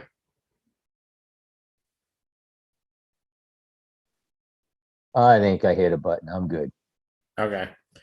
Well, I'll just, elaborate a little bit on what Sonia said too. Like, if you see catch basins that are overflowing, if there's roadway cross culverts that are plugged or that type of thing, I agree. Call the admin office. We are actively working to try to remedy some of that. And we'll discuss a little bit of that with the capital requests and the agenda too. But yeah, I think at this point, some of that stuff, we need eyes from the community. Whatcom County does the same thing. If you see drainage problems, let us know. Some of it, is is our responsibility to deal with. You know, technically people's driveway culverts are their responsibility to keep clean and that type of thing. It's part of like getting your driveway put in the Sudden Valley right of way. But you know, if you see drainage issues in the ditches or catch basins or cross culverts, yes, please let us know. A quick question for you on that. Like you just talked about culverts going underneath driveways, right? So that's property owner's responsibility to make sure those are clear and free running. What if a community member or somebody went by somebody's house and saw that the culvert's clogged up? Would they contact admin about that, and you just send out a friendly letter, or how does that kind of work? I mean, or should we even be concerned about that? You know, do you mind if I'll jump in there? I would say if they see it, and they should go ahead and contact us. And it's the type of thing that AJ's saying, like you probably saw some of this, Keith, where that water was either sitting real heavy in those ditches, or it was flowing actively across the roads. Yeah. And it was there, it wouldn't be raining, right? So we're talking about water that is still there 24 hours after a rain event. And even if it is in your neighbor's driveway, we're not going to actively violate, issue violations on these homeowners. What we will do is we'll send someone out to go check on it to see if it's has the potential to damage the infrastructure, or if it's something that we can encourage the homeowner to just clear out. But if it's something that is urgent and it's damaging, let's say the shoulder of the road or anything like that, we're going to, we do have a release. If we have to take care of the infrastructure, we'll take care of it. But that's only in an emergent situation, and the homeowner would be contacted. But ideally, we'll work with them, and hopefully we're hoping we'll start to do a little bit better on the education side, where the members will start to have a better understanding of how to clear the culverts and how to clean out their stormwater facilities that are either located on their property or beside their property, because we're finding that people did not realize they were supposed to clear them. Correct. Yeah, not every driveway has a culvert either, a lot of them do for sure, but not all of them. Dan? So I just also want to remind people, so these things don't always happen during business hours, but even during business hours, if it's something that looks like an emergency situation, feel free to call security too. They'll go over and look at it and let us know exactly what's going on so that we can get it targeted to the right people. And after hours, they'll call the right people to get somebody on the scene if it's an emergency. So I really want to have people thinking about using security for emergency situations beyond just where you're worried about a break-in or something like that. That's a Thank good you. point. Any other questions on the report update? All right, I am going to pass it over to Dan then for a clubhouse repairs update.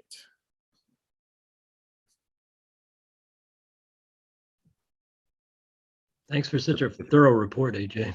Thanks for your description. And no worries. And please bear with me for a second, because I've got to unlock my computer that has that report on it, because I was out of black ink apparently in my printer, and it didn't print anything but some really bad versions of some pictures. Let's see, hold on a second. I'll bring it down here.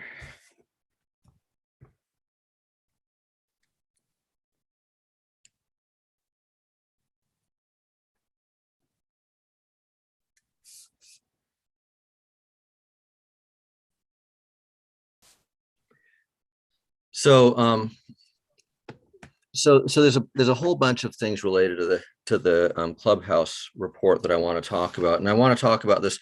I'm going to talk about it very carefully, but I want to talk about it publicly so that people understand, because we're getting a lot of questions in the community about what's happening with the Clubhouse, and particularly with Elevgavi restaurant.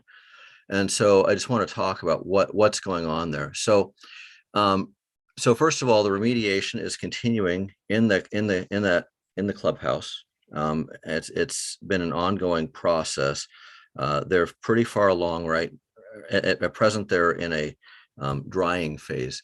But to start at the beginning, last June, the false ceiling below the second floor kitchen collapsed due to water leaking from the prep sink dishwasher area of El Agave. And then it was quickly apparent that this wasn't only a significant water leak, but it had been going on for some time. So the first course of action was to have an environmental testing company verify that the working conditions were safe.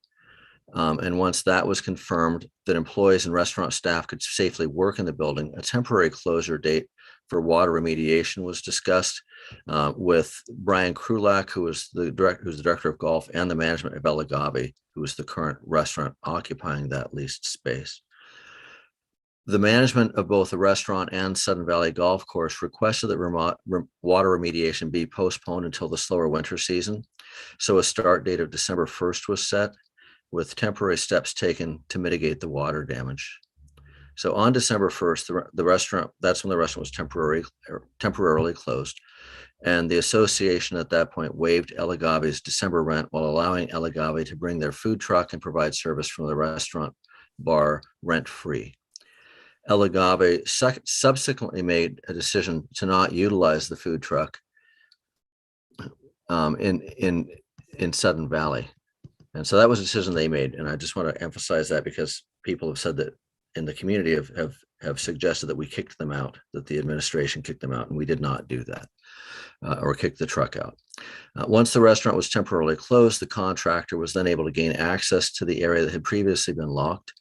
And they discovered upon gaining that access, the water damage and mold throughout the kitchen area was extensive, extending into the corridor leading to the rear dining area, as well as asbestos testing, which revealed that special abatement would be required before the demo and water remediation could begin. So that's added some length to the time because there had been asbestos in that part of the building.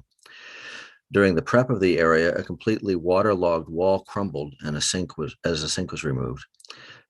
The original water remediation was expected to remove a section of floor tiles in the lower portion of the drywall in approximately a quarter of the kitchen, but the extent of the water damage required all the walls to be removed and close to half of the flooring. As the abatement ended, we had to close the clubhouse. Hold on a second. Sorry, I had this written larger so I could read it, but now I'm running around a little bit.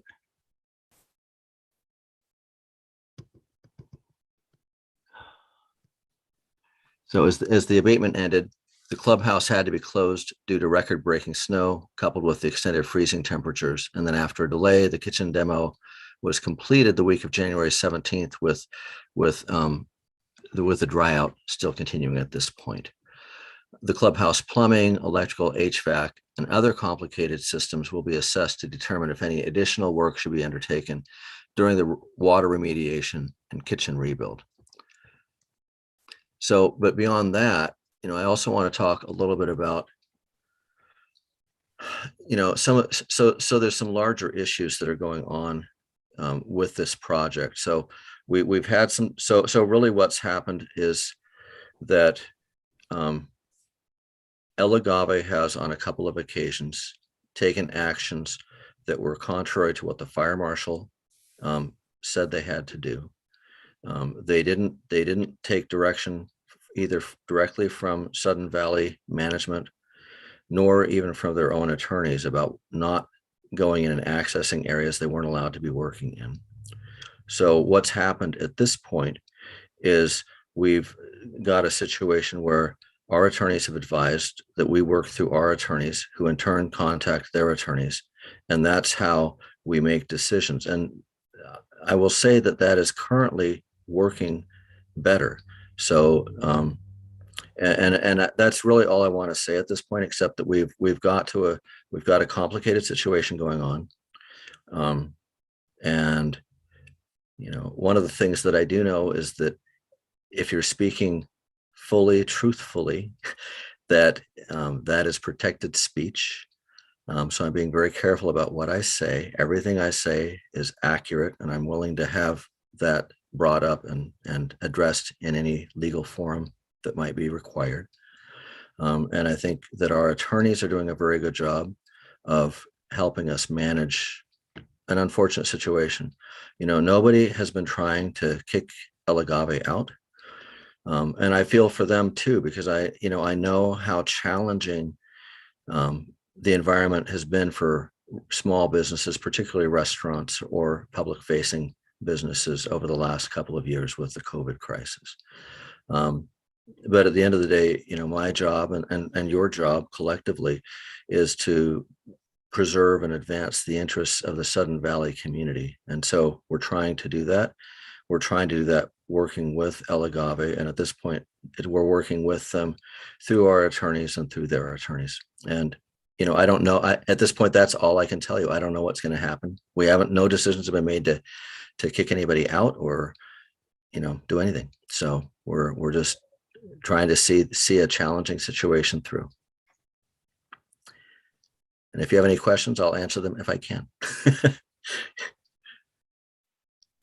Yeah, Canoe. First of all, Dan, I want to say thank you for being really thoughtful with your speech. I think in today's world, we can't be thoughtful enough, and we all know that. The question I had was, I was thinking about the golf revenue, which is really great news, right? And when I think of golf, the times that I've gone, it's always nice to go to a restaurant afterwards, maybe get a drink or something. And I wonder how, and again, I'm not as familiar, I just haven't had time to familiarize myself with more of the amenities of Sudden Valley, but is that a restaurant that golfers may go to afterwards, beforehand? And would that impact, I guess the real question is, would that impact golf revenue? You know? So it's a complicated question and there's not a clear answer. So I will say that the restaurant, the leased restaurant space includes an upstairs area and a downstairs area. The upstairs area also has a bar. So I think certainly the bar at a minimum would attract golfers, and the restaurant area would attract some as well. There's a smaller restaurant area downstairs that is also part of the El Agave lease called the 19th hole. And then on top of that, El Agave, as part of their contract, is obligated to provide what's called cart service, where they go out with carts in the busier times of the year. And there's a contractual obligation to do so, and provide amenities, drinks and you know, snacks and things for the golfers from the cart service. All of those things. So for a variety of reasons, those have not always been provided. It not having them definitely impacts how golfing is perceived in a golf course like this. So having them is an advantage, not having them is a significant disadvantage. So I can't say for sure what the impact will be, or if there'll be an impact, because one of the positives of COVID from the association's perspective is people who can't fly to Europe or other places are taking up golf because you can do it outdoors. It's relatively safe. And so that's part of the reason that we've seen some of the really good revenues, as well as I think we've got good management on the golf course, and it's a lovely golf course. It's really interesting compared to a lot of other golf courses around here for those of you who golf. But I don't know, you know, at the end of the day, I'd say it does have an impact. I can't quantify what that impact is. And that's part of the problem we're having right now, is I don't know when it's going to be open, but the golf season is approaching pretty rapidly. Thank you so much. Yes. You're welcome. Thanks.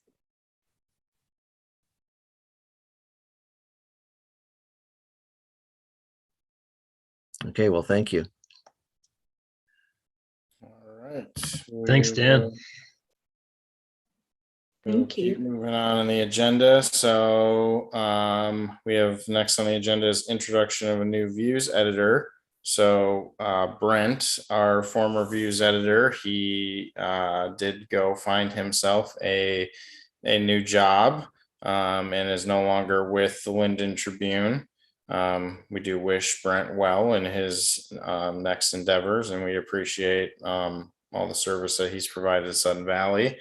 I'm actually going to pass it, I think, over to Sonia here to introduce.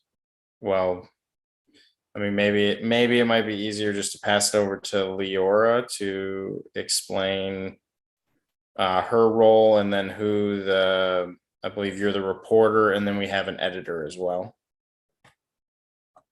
Yeah, so my name is Leora Watson. I am the new reporter with the Linden Tribune, and I also will be covering some of the Sudden Valley stories as well. I did replace Brent since he moved on to another position. And we also have our new editor, who is pretty new. I believe he started during the summer, Bill Helm. So I'm sure he's been in contact with a couple of you guys about putting together the paper for y'all. But yeah, I'll be attending the board meetings and other meetings and stuff like that. So you'll see my face around, but looking forward to getting to know you all. And I know, we do have like letters to the editor and stuff. So we will work with Dan to try to get the information posted with the new editor's email and stuff like that to the website for community members who write in submissions. All Yeah, right. feel free to ask any questions if you want, but I've just been listening in, so. Well, welcome and glad to have you here. Thank you.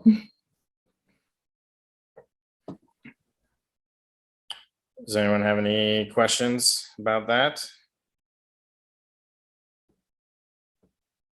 All right, we'll move on to capital requests. Just to say welcome, Leora. Thank you. I appreciate it. So we have the first capital request on the agenda is the Polo Park Drive culvert that I talked about in the report. Most of the information between the report and the capital project is a duplicate, but I wanted to make sure that the capital request included all the pertinent information with it. So I'm just going to try to get down to that capital request here. Where is it?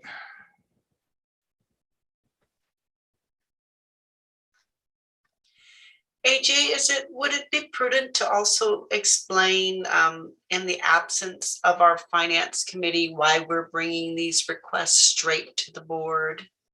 Yes, I will touch on that through this. Where is it? There we go.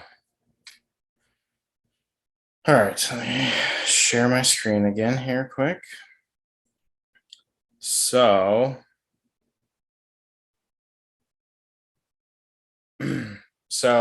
yes, all the work, and I'm doing a whole bunch of stuff I don't want to do. All the work that is outlined in the report and everything like that, all happened very abruptly. None of it was planned for. It all resulted from the flooding event basically in November. I explained how this culvert, how the culvert's still intact, but the roadway failed due to the culvert being inundated and water overtopping the roadway. So calling a finance committee meeting, calling a board meeting, and all that stuff was, this is not really very practical when we have a roadway that could, if the roadway continued to fail, it could have moved the culvert, could have caused the culvert to actually get damaged, and you could have seen significant failure to the point where we're replacing the culvert. These culverts, I think there's roughly 6 of them along Polo Park Drive that, this Beaver Creek runs through this area. It sits and winds back and forth through homes and under Polo Park. these culverts, they are large. They're like 6-foot squash pipes, they call them. And so they are big culverts, but in the grand scheme of things, this is a fish bearing stream. These culverts, if they have to be replaced, would have to be replaced with fish passage, which likely could put us into an actual bridge. I know a lot of people have referred to this project or this failure as a bridge, but it is just a culvert with material surrounding it. A bridge is a structure that spans over the creek. So there's a very significant difference, both in costs for a bridge compared to a culvert, and there's a whole bunch of design and calculations that go into how big a culvert has to be to provide fish passage.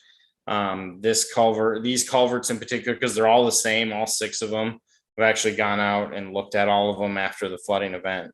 And this is the only one that actually had any erosion issues at the culvert. There were areas along Beaver Creek that had, creek bank erosion and stuff.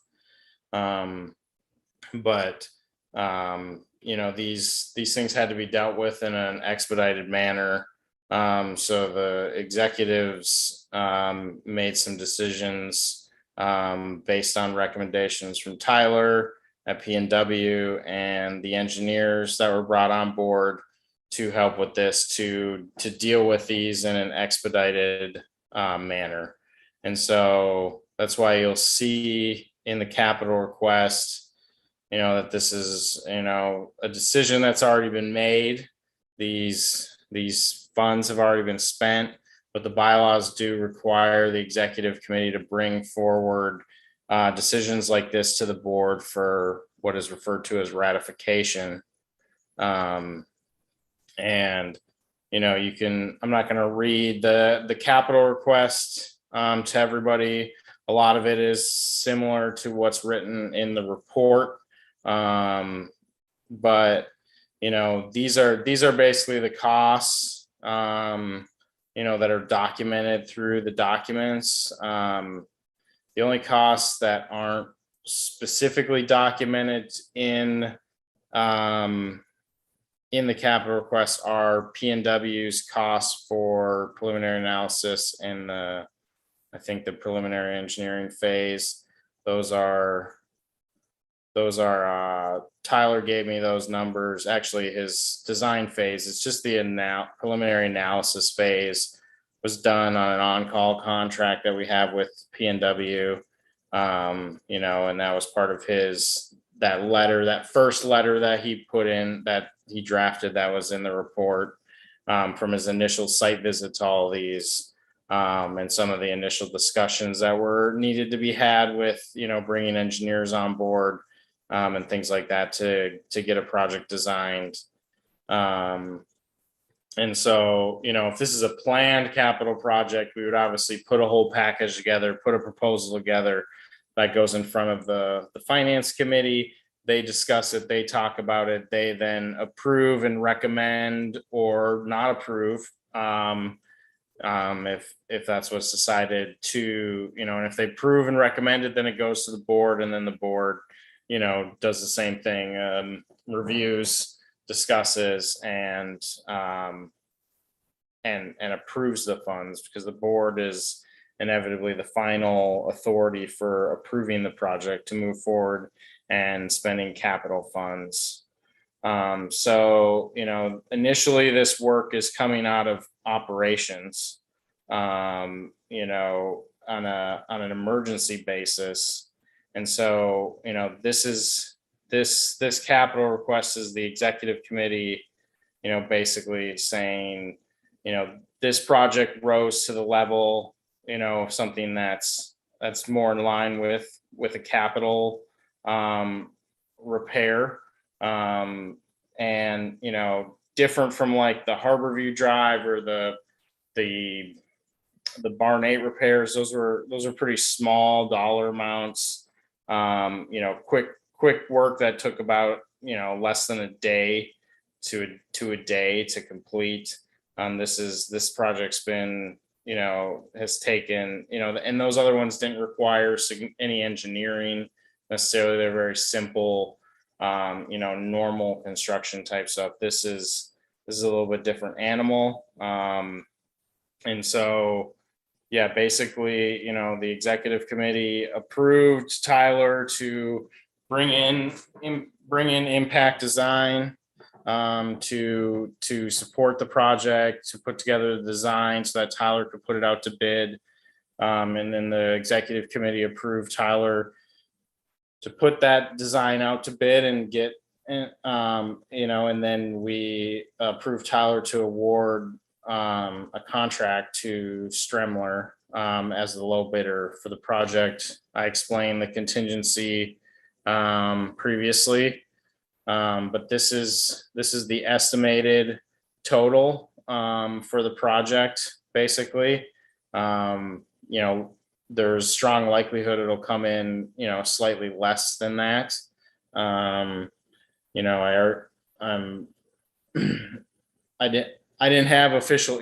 We're still getting some of the invoices kind of trickle in.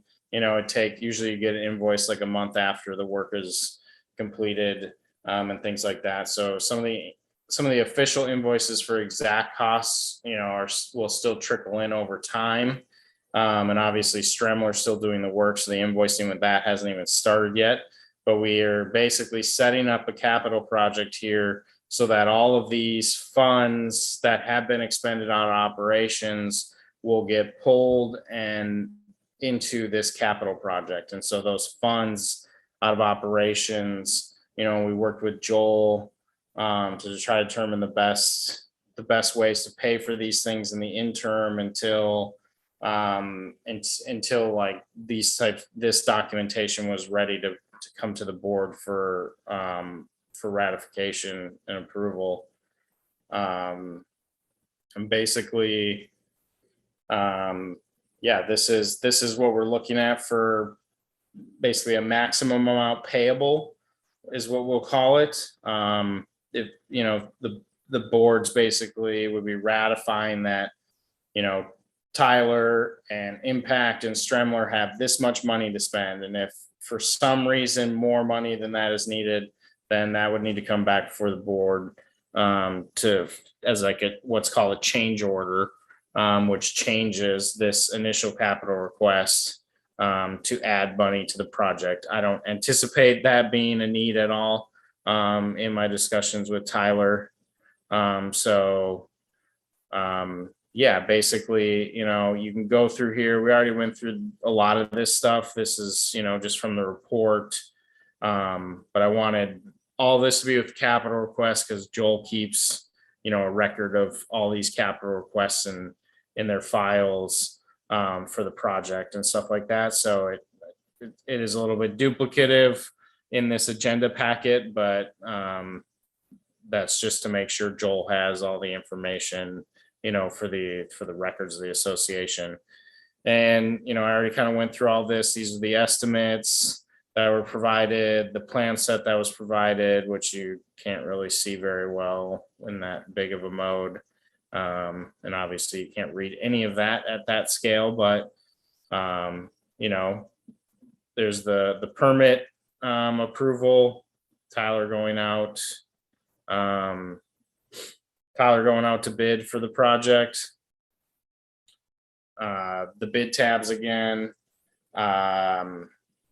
and Tyler's update to the project and asking for approval to award Stremler a contract.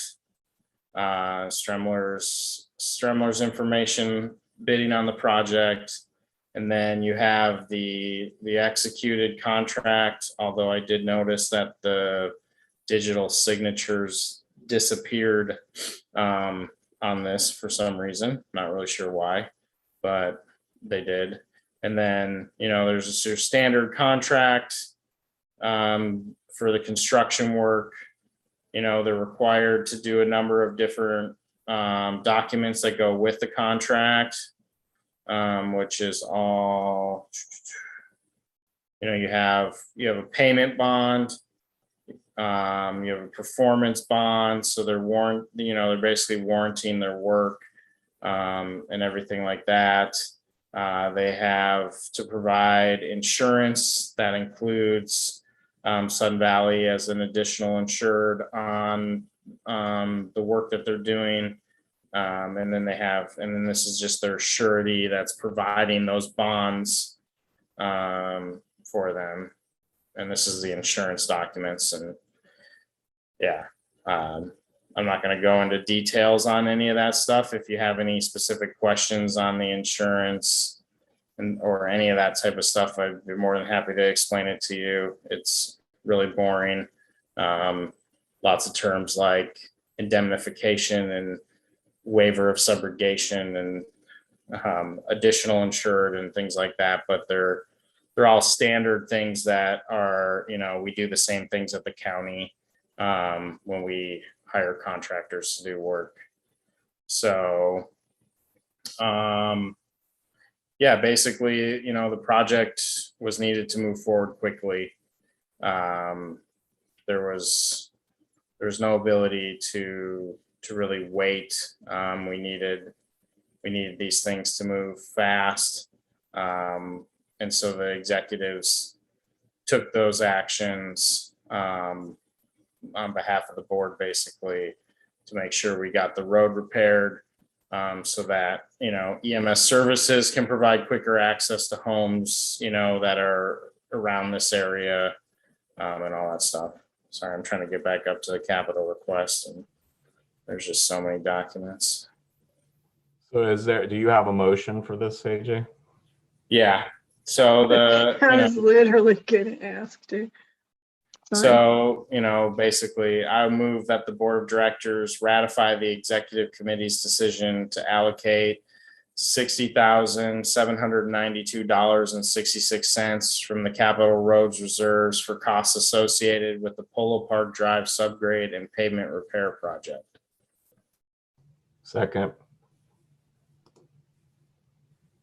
Does anybody have questions or discussion on that?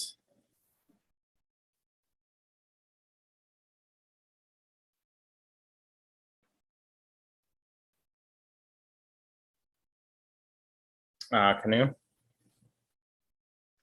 Just one question. And you may have gone through this already. Is that so then for the proposed parts of the project, is that maintenance or is that, meaning is it final? So let's say next year, God forbid we have something similar. Is there going to be, do you anticipate that the same company has kind of thought through this, that the erosion wouldn't continue? I'm not sure if I'm saying that correctly. I guess I'm just anticipating the future for a similar weather event. Unlikely, I agree, but just curious. Or if they have a warranty on the work or something? Something like that, yeah, some kind of, right. Yeah, so the performance bond does it warranties their work for a specific period of time, but it obviously is not going to cover acts of God, like a flooding event like we had. So if the road just in a week fell apart on us again because they didn't use proper asphalt or something like that, and Tyler's out there monitoring those things to make sure that doesn't happen. But that is covered. We did place additional, larger rock, usually referred to as either riprap or quarry spalls, on the embankments of the road where it, kind of slopes off, the shoulder slopes down to the creek, to make sure, those are the things that help protect it from erosion. And so if you go back and look at the Harborview Drive repair pictures, you can see all those, you can see where it all sloughed off, and then you can see the kind of larger rock quarry spalls are typically 4 to 8 inch in size, and they're angular in nature and not round. And so they stick into the slope, and they protect it from erosion. Whereas a round river rock and stuff will just, slide off or get washed away easily. if you use something like that on your slope. And so it is protected more. The reality of the 6 culverts that are on Polo Park is, they are old culverts. They were put in a long time ago. They are corrugated metal culverts, which typically have a useful life that only lasts so long. They do tend to rust out on the bottom over time. And so you will, eventually those culverts will all need to be replaced. But that's a much more significant project, and there's not really a reason to do that now. I mean, you're getting, like I said earlier, you potentially could be getting into a bridge, or moving to, instead of a 6-foot squash pipe culvert, you could be getting into like a 15-foot wide box culvert, or something like that. And so it's a much more significant project. The road would probably have to sit closed for, a year to design that and put it together.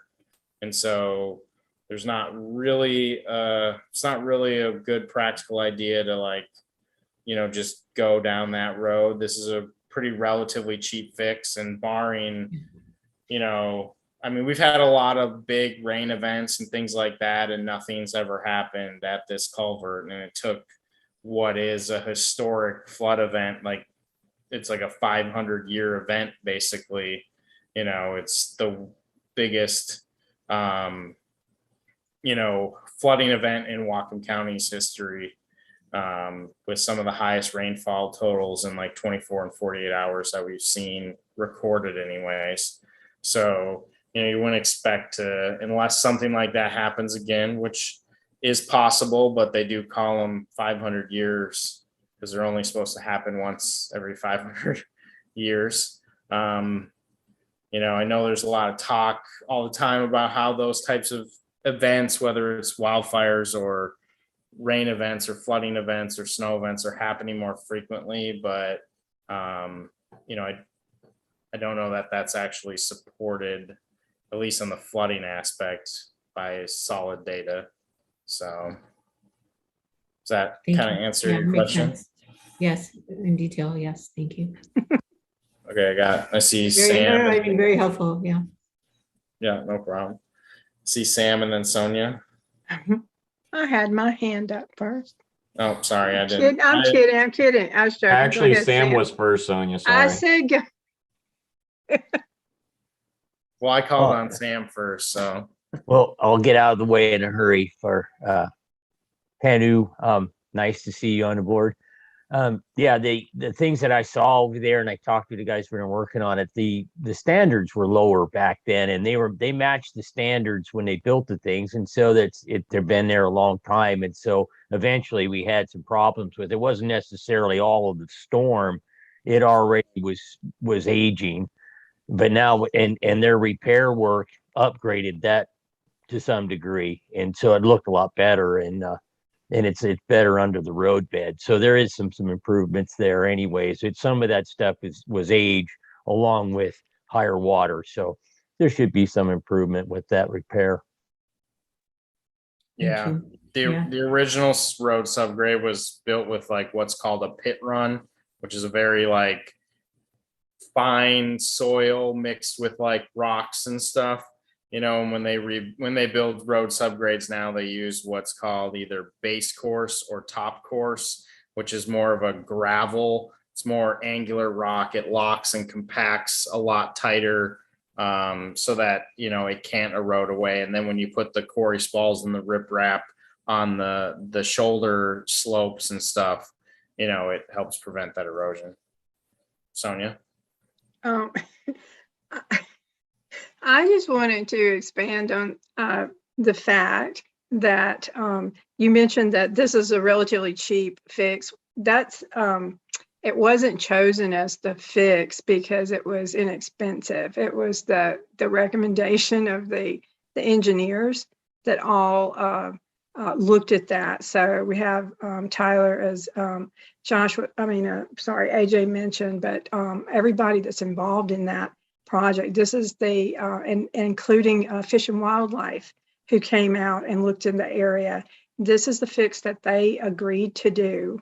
And push through the emergency permitting to allow us to move this project through quickly. So the county agreed to it, Fish and Wildlife agreed to it, and our engineers agreed to it. And throughout this, and you guys can probably see that, we try to work really cost efficiently. You know, so sometimes cost efficiency sometimes costs you a little more on the front end to make sure that you're, you know, taking care of things, the big picture. But in this particular instance, and in most of these, we've managed to keep those costs really, really low.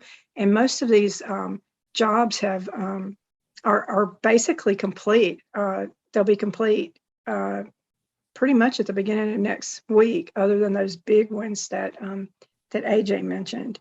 So I think it's we were really fortunate because we kind of got in at the front of that flood. Our engineers started working really, really fast. We had them out here immediately during the actual flood event. And GeoChess was out here every single day. Tyler was here every day. And we immediately got the other engineers from various disciplines. Some of this work too, I'm probably jumping ahead here, but some of this work moving forward, we had some of this already budgeted for this year under our capital budget, like doing all of the bridge inspections. So it's just fast track something that we were planning to do anyway. So we had an engineer come out and at that point and verify that our bridges are, you know, in good shape. And because again, it's fast moving, there was a lot of changes happening. But yeah, I just thought I would just clarify how the decisions were actually made. Thank you, Sonia. That's helpful.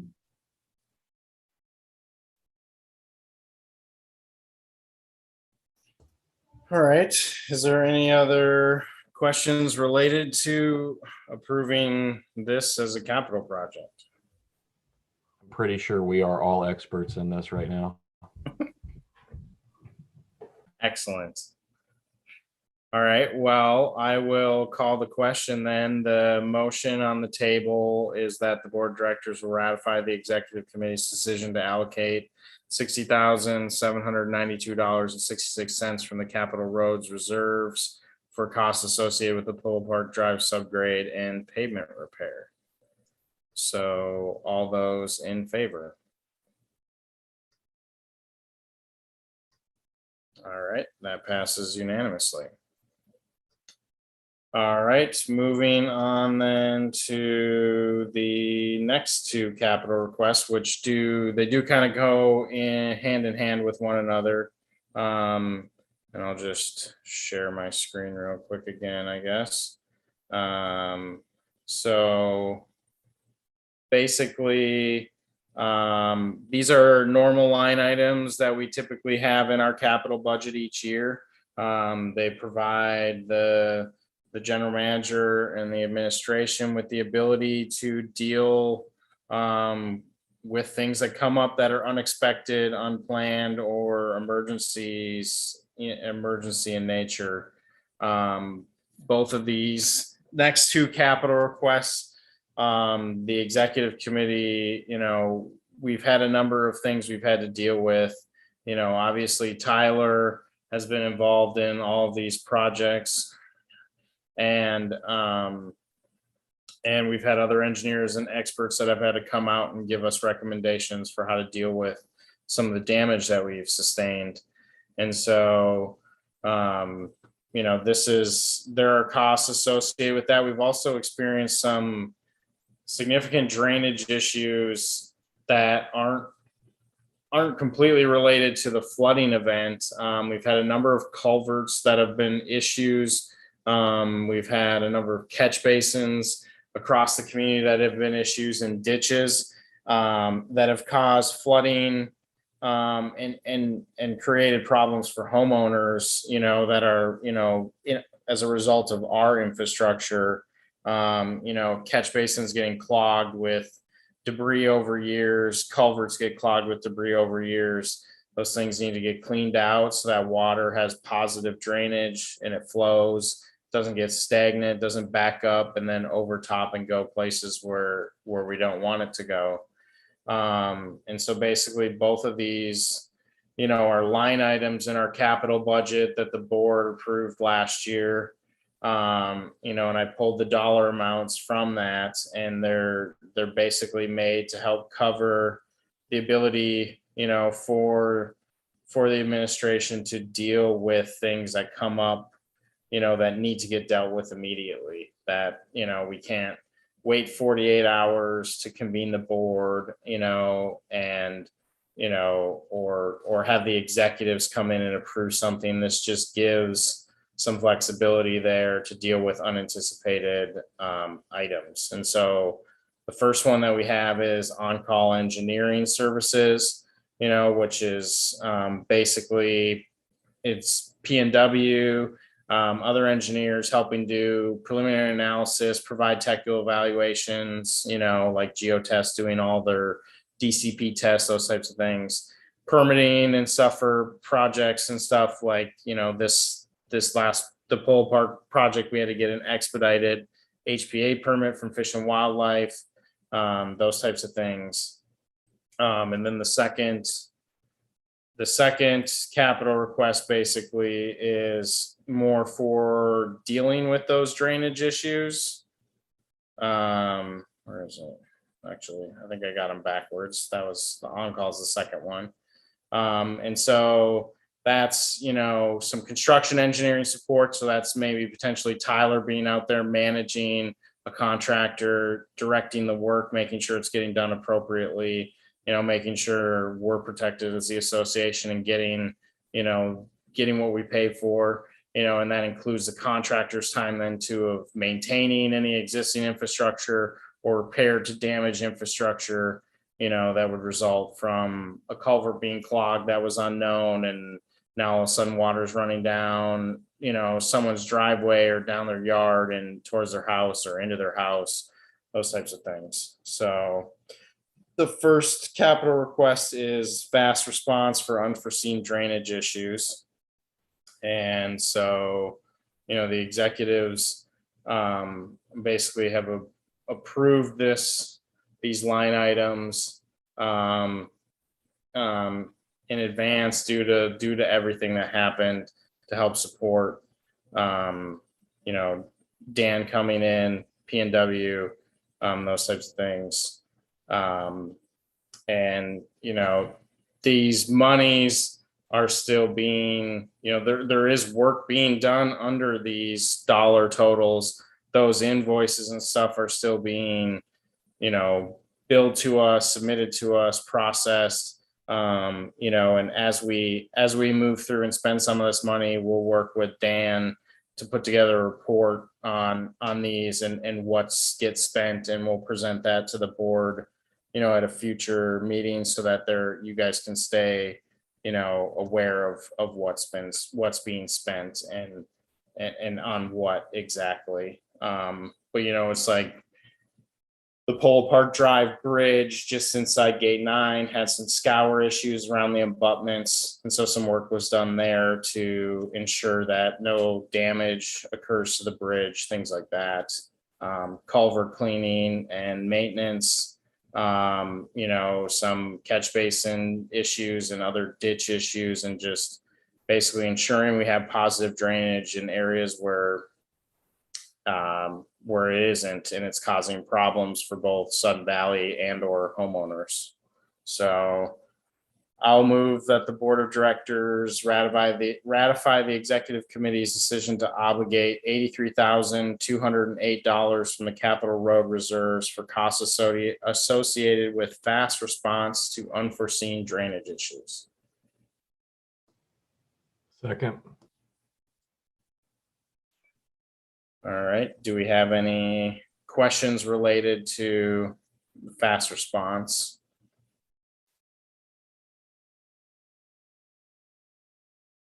All right. Well, we'll call the question then, and I'm not going to repeat the motion since I just said it. All those in favor? All right, that passes unanimously. Then the second one is I move that the board of directors ratify the executive committee's decision to obligate $36,361 from the Capitol Road reserves for costs associated with on-call engineering services. Second. Does anybody have any questions about that? All right, we'll call the question. All those in favor? All right, that passes unanimously. All right, well, I think that's the end of nope, we have the mailbox discussion. So this is, I'll actually pass it over to Sonia here, but because she actually is the one who helped set up the her and Alex worked on getting everything set up for the parcel. I don't know what it was called. We're in the ice barn. A pop-up kiosk. Yes, pop up. So, and I'll let her kind of elaborate or discuss, you know, kind of how that came about, and then, you know, we can have a quick discussion on, you know, some things that we'd like to try to do here, you know, with the mailboxes to try to help alleviate, you know, some of this in the future. This is something the last year's board started discussing as well. It just kind of fell by the wayside when we passed it to the then general manager. And so we're kind of rehashing this. And then we're going to pass it to this general manager. It's a test. We're going to score you, see how you compare. So basically, anybody that didn't get their Christmas packages knows what was going on out here in Sudden Valley, and it's continuing. There was a record-breaking number of parcels that went through the mail and through UPS and FedEx this year. And on top of that, because of the storm events, that we had multiple record-breaking storm events that also caused all these backlogs. And in addition to that, COVID, and then the basically the Great Resignation, where everybody is suffering from not having enough staff. And so the culmination of people starting to basically purchase everything online, like, you know, 100-pound bags of dog food, skis, you know, all of those things. You've got a lot of oversized parcels, and then you've got all of those other issues. What it led to, and a lot of people in Sudden Valley, there's been a lot of talk about, let's purchase more parcel lockers. So that's what AJ's alluding to. The other part of this conversation, and I just don't want to forget it, is because since we're talking about the mailboxes, there's also a lot of people concerned with the lighting that's happening in the mailbox area, the safety that goes on, including icy walks and that type of thing. So to me, I think it's important that we kind of discuss all of it together about the mailboxes. But what happened on January the 11th, because there was a lot of talk, a lot of complaining going on in the community, we were fortunate enough that, or whatever, unfortunate enough, Sudden Valley basically caused the Orleans station to stop functioning because of all our packages. About, I guess, 70% of all of the mail and parcels that they had belonged to Sudden Valley, which the awesome thing about that is that some of you may know, we have spent probably a year trying to get the Postal Service to actually communicate with us in any significant way, and we can't. On January 11th, I got a phone call, you know, and basically going, we can't do anything. We've got people in line. We can't get to packages. These are all you guys' package, and we need to come out and unload. And and it was a little crazy. This was like at 2:30 in the afternoon on the 11th, which is why AJ. So I actually called Brian Krulak because I'm like, what do we do?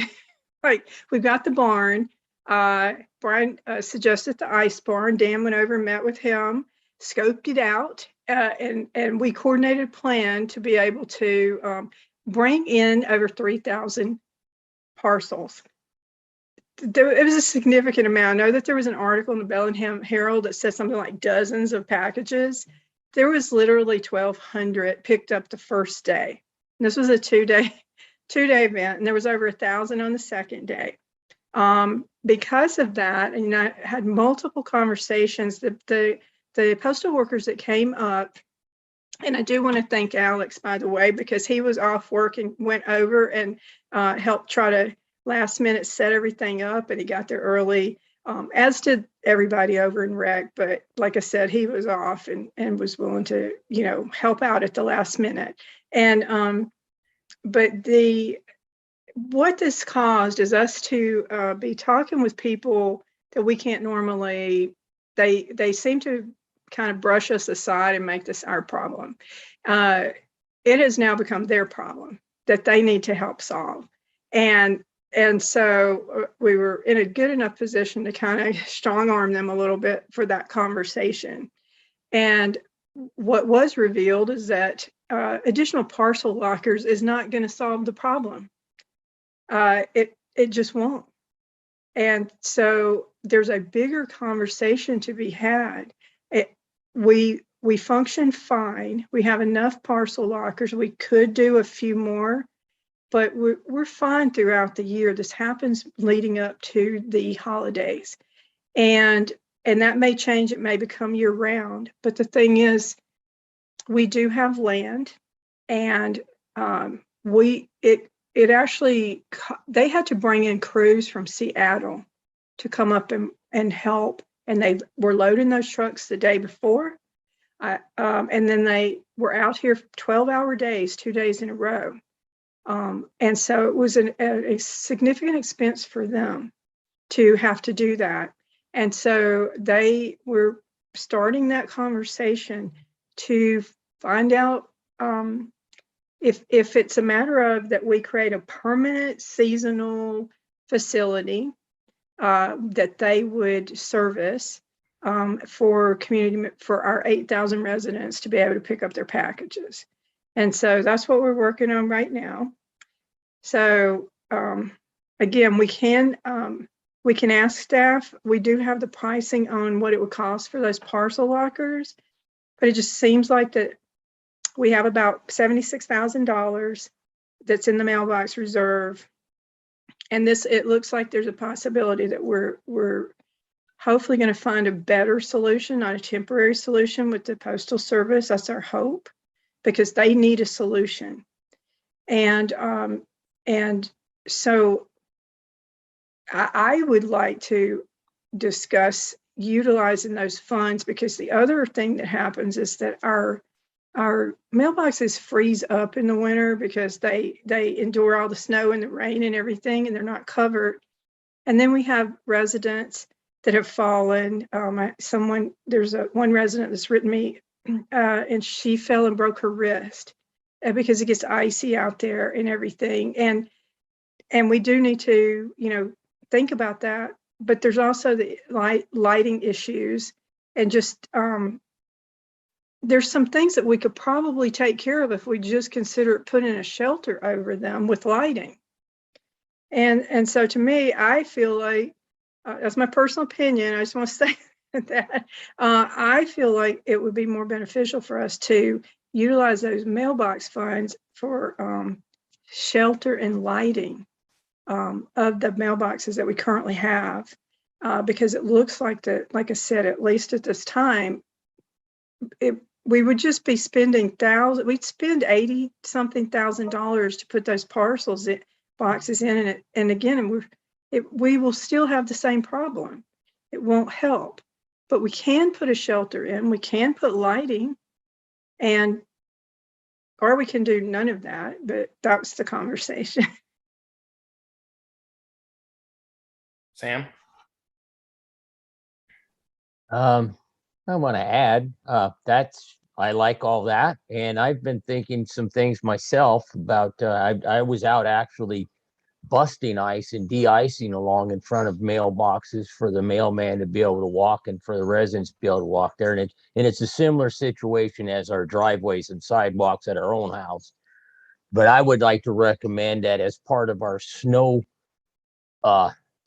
abatement program, that since golf would be closed, that it also opens up some employees that I believe that we should do a couple of things. First thing is with the actual pavement area around these mailboxes that we immediately get out. We know when the snow's coming. The guys are pretty good with the weather reports, and that we get out and de-ice every one of those spots before. And then I also recommend that we have a walk behind snow blower to address those areas, not a snow plow, because they got their work to do, and where they don't fit in, or we don't want snow plows running into mailboxes. But I also recommend 2-man crew that would go out there, one with a blower that to blow off cars that end up parking there, to make sure that they're clear to get the hell out of there, and use the snow blowers to complete, because the snow blowers will cut that down to nothing and get those things cleared so that we can get in and out of there safely for us and the Postal Service, which would help us empty the mailboxes. And then the other part of that is the areas. There's several of those areas that could be designated chain up areas, and having that and posted sooner, I mean, early on, started addressing some of those areas could be chain up areas. I also recommend that we get a contract with a tow truck to have them, when we know it's happening, get a tow truck that's sitting out here on standby, ready for our residents. And then we can also help move cars away from those mailboxes, because nowadays it looks like we use the hell out of those mailboxes, and everybody needs to get to them. And so we should be able to do it safely. But then we can also have those tow trucks and have a tow truck out here ready to pull folks out of the ditches. Because what happened is we didn't have access to tow trucks because they got busy everywhere else. But if we have one under contract that's out here, and then at that point, we can help keep our roads clear so we have more efficient use of our snowplow system, so that they can knock it out. So I think we would have a little more efficient snow plowing going on, and have the tow truck ready. And the tow truck doesn't have to be here for too long. It's like once we knock down the snow, it clears. But having a crew that goes around and hits the mailbox, I believe there was 11 of them when I looked at the map, and a couple of them are pretty small and they get knocked out. I walked those places, and I walked some of the larger ones, and was gauging how long it would take to actually snow plow and blow off stuff and get it away from the mailboxes too, and blow everything off. I could walk them slowly in about a half an hour at a snowblower pace. So I'm gauging that it would take about an hour max for 2 people safely. And I recommend having 2 people. Don't send out one person by themselves unloading any equipment and working by themselves in a dangerous situation. But I think we could throw some guys on that would be available if the golf course is closed, or we get some seasonal hire or whatever that would be. But I recommend that we treat those mailbox asphalt areas a lot more, with a lot more determination, to have those kept open and keep them de-iced, because some of those things, the ice was 3, 4, 5 inches, and a lot of that also gets packed on there because of cars. But if you knock it out first, it doesn't get packed into that ice, and everything's a lot easier to do. In the meantime, it's like everything just become a slick thing. But I recommend we have some more discussion about that, and possibly do something and have some of those designated chain up spots, so that we can influence people to chain up, or keep their cars clear and having a tow truck. So I just wanted to throw that out so we could start arguing that all the rest of the year. Thank Okay. you. You're welcome. Thank you, Sam. I appreciate it. And Nancy, I'm gonna let you go. I just want to clarify just a couple of things for Sam, just so golf actually does take care of the de-icing around it's turf care, and they do take care of the de-icing around the mailboxes. And they actually, because of the way the location is, they have to do that by hand. And then you mentioned, once it starts building up, that de-icer doesn't do much, right? It's just not helpful. So that's, yeah, there does need to be better solutions, but I do want you to know that is the crew that has been going out there and, working on doing that. And sometimes maintenance does it also. But they definitely will utilize turf care to help on those kind of things. So that's all. Sonia, I have Yes. a question for you. During your discussion, you mentioned the words, "we have land." Well, Talking about building something on the land or parking just a truck more or- something similar to what happened this recently, right? Is to just utilize space, and whether it's to utilize where at the rotunda where the mailbox annex used to be. That's what I was thinking of, because they actually mentioned that, interestingly enough, because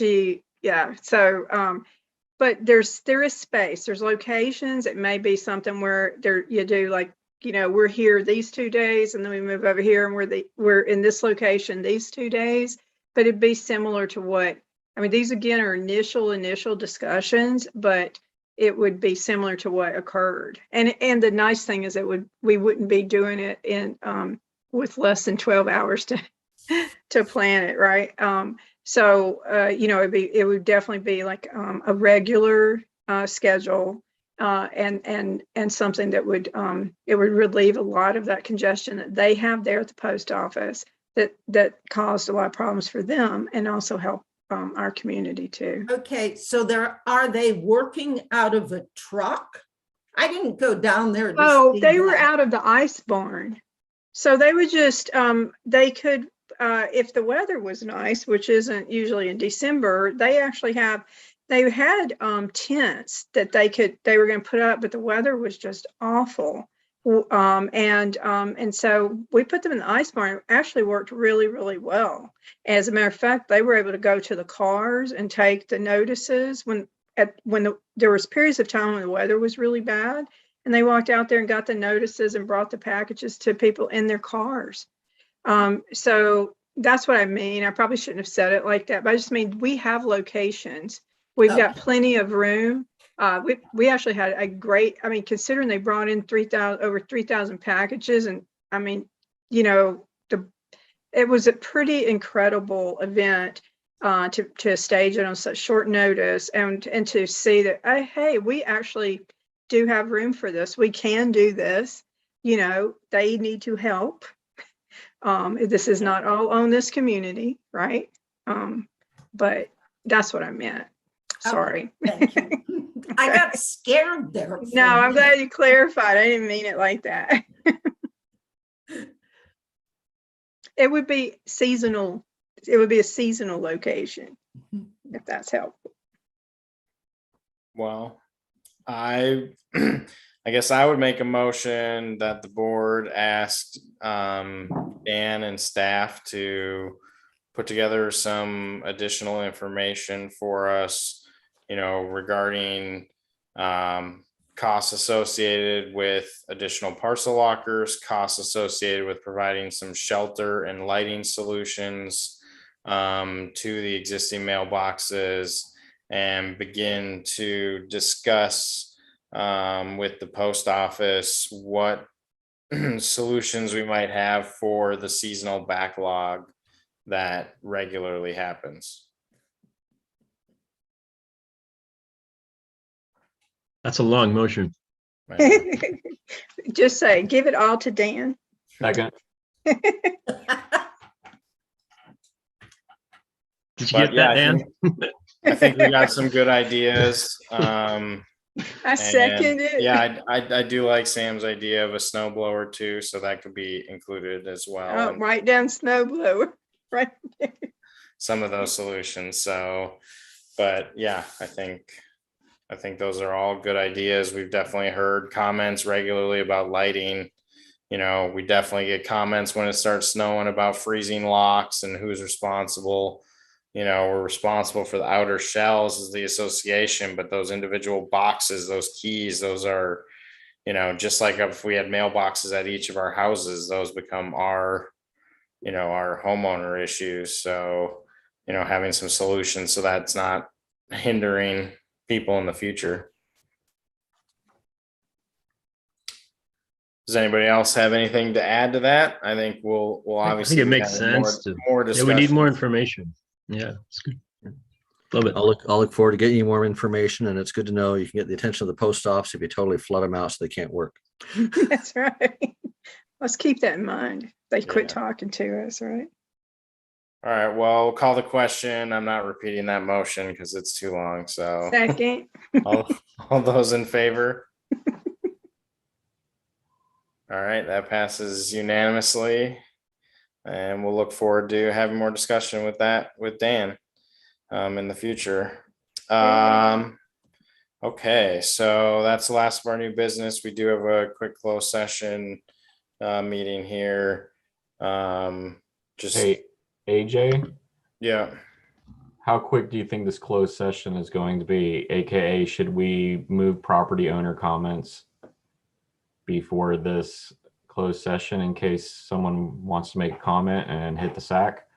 Sure, I'm good with that. There won't be any actions taken from closed session, so I think probably about a half hour. But yeah, I think that's a good idea, Josh. Is everyone okay with that? All right. Yeah, we can jump into that then. And there is actually a hand raised already. Looks like Linda. Yeah, Linda Bradley. I'll go ahead and bring you on over here, Linda. Go ahead and unmute. Okay, can y'all hear me? Mm-hmm. So I have a question. You talked about FEMA funds. A couple of things that weren't discussed at all is are we covered for any of this by our regular insurance policy? I know we're not covered for earthquakes, but when you look at the information we're given in the past from our insurance company, it's like you report a loss. Mainly I was thinking of like how is the interior of the health club and the barns being handled and stuff. You know, Sure. that sort of stuff that is an interior of a building. And just, are we covered for any of this by our regular insurance? Do you want me to answer it? So we do not have flood insurance. We do have insurance that will take care of water damage for various reasons, like if a pipe had broken in the clubhouse and done damage, the insurance would take care of it. If there was just a rain event that ran into the barn, the insurance would step in. The issues with both of those situations was that this wasn't, these were ongoing events that no one reported. And so they had ongoing damage because they weren't acted on. And that's what happened in the clubhouse. That's what happened over at the barn. So if they had been acted on more quickly, yeah, the insurance should have covered it. But under these circumstances, they denied it. Okay, that's one of my questions. The other question that I have is I noticed in all of these reports that there's different amounts of money that have been paid out to folks. And if these, for instance, there's that structural engineer, I think he was something like what?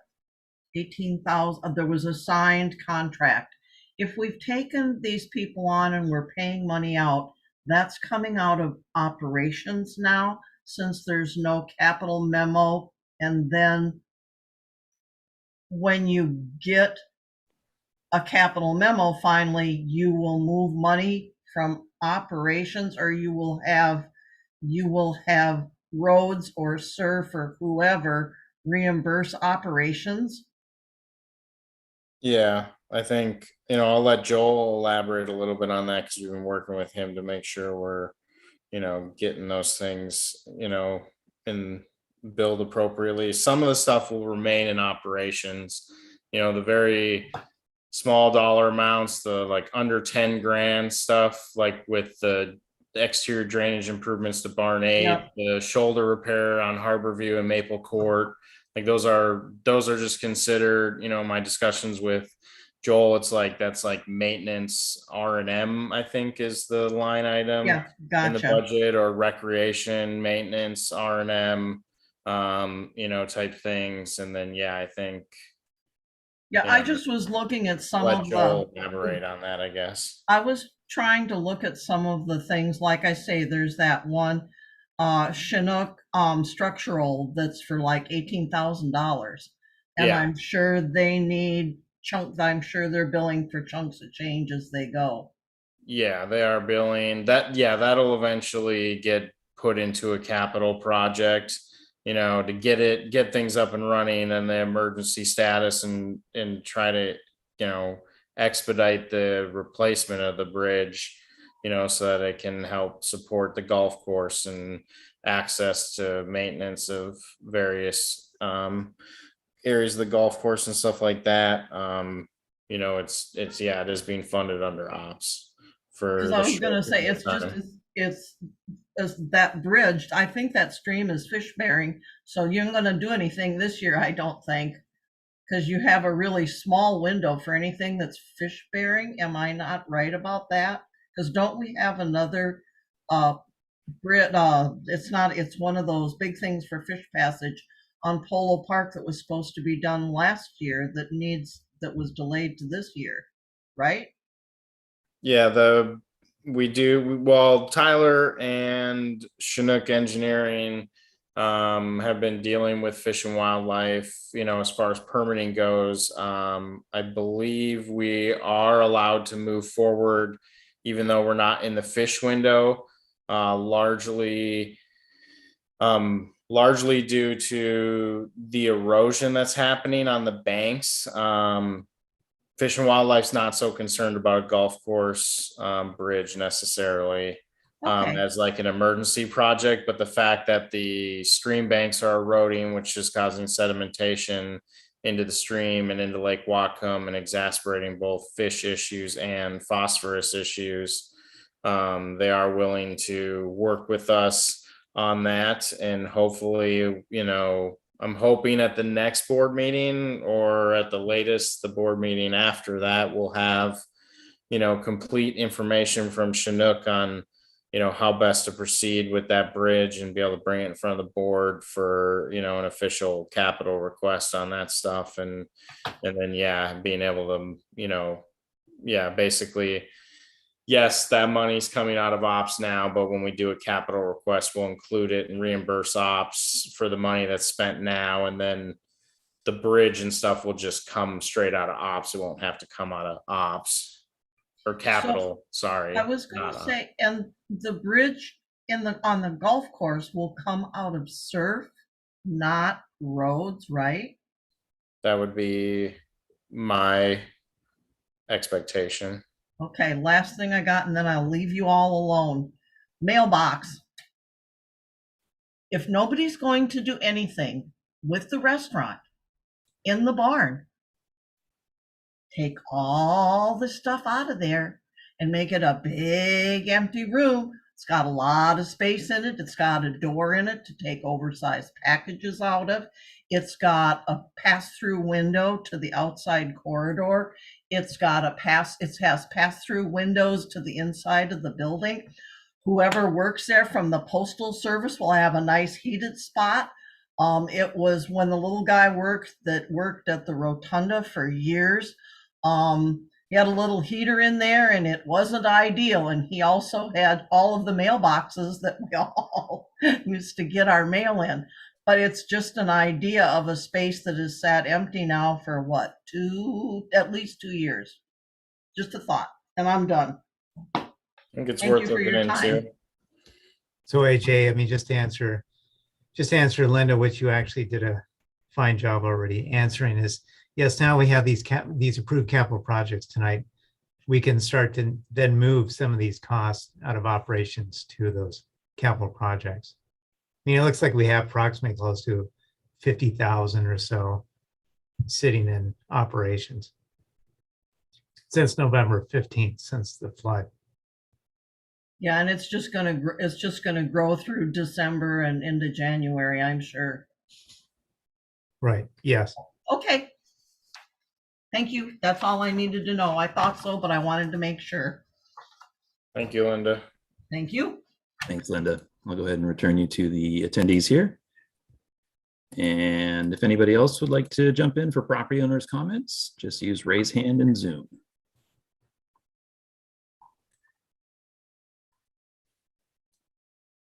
And we're down to about 14 attendees at this point.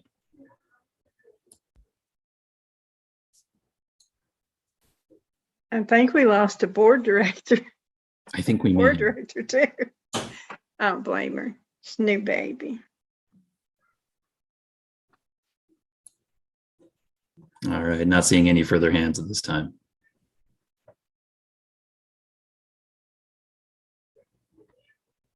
All right. Well, I think, yeah.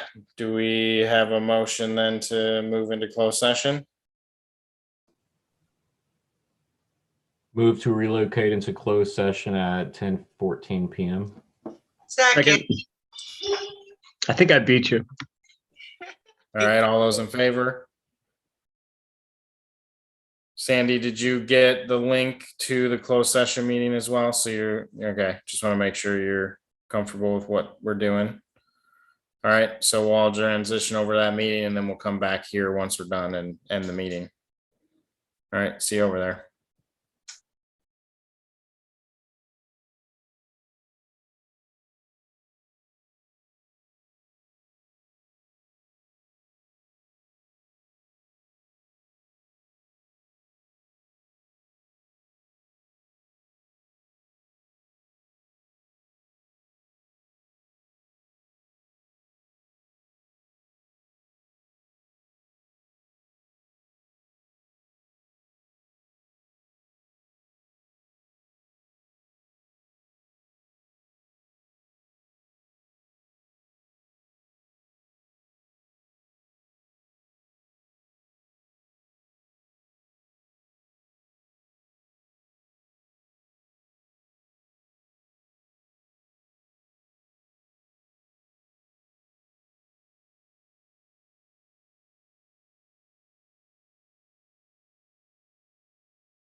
I promise we'll do better, Kim, of 2-hour meetings.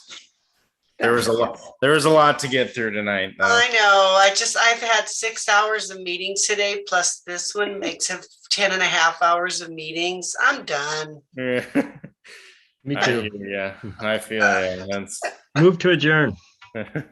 Second. Hey, did we get back into this meeting officially? No, not yet. Wait, where's John? Oh, John's there. Oh, Keith's not here. We're all leaving. We're back and go. If we Well, if we don't have a quorum, we professional. can't adjourn, right? We're just in extended animation. I'll just sit here. Until we have a quorum. Well, let's All right, focus. Stop messing with your hair. make a let's go. motion to move back into open session. Move to return to open session at 11:30 p.m. Second. All those in favor? All right, no action being taken as a result of closed session. Motion to adjourn. Second. All right, everyone have a good night. Night, Thank you everybody. for Night, everybody. sticking with us. Bye.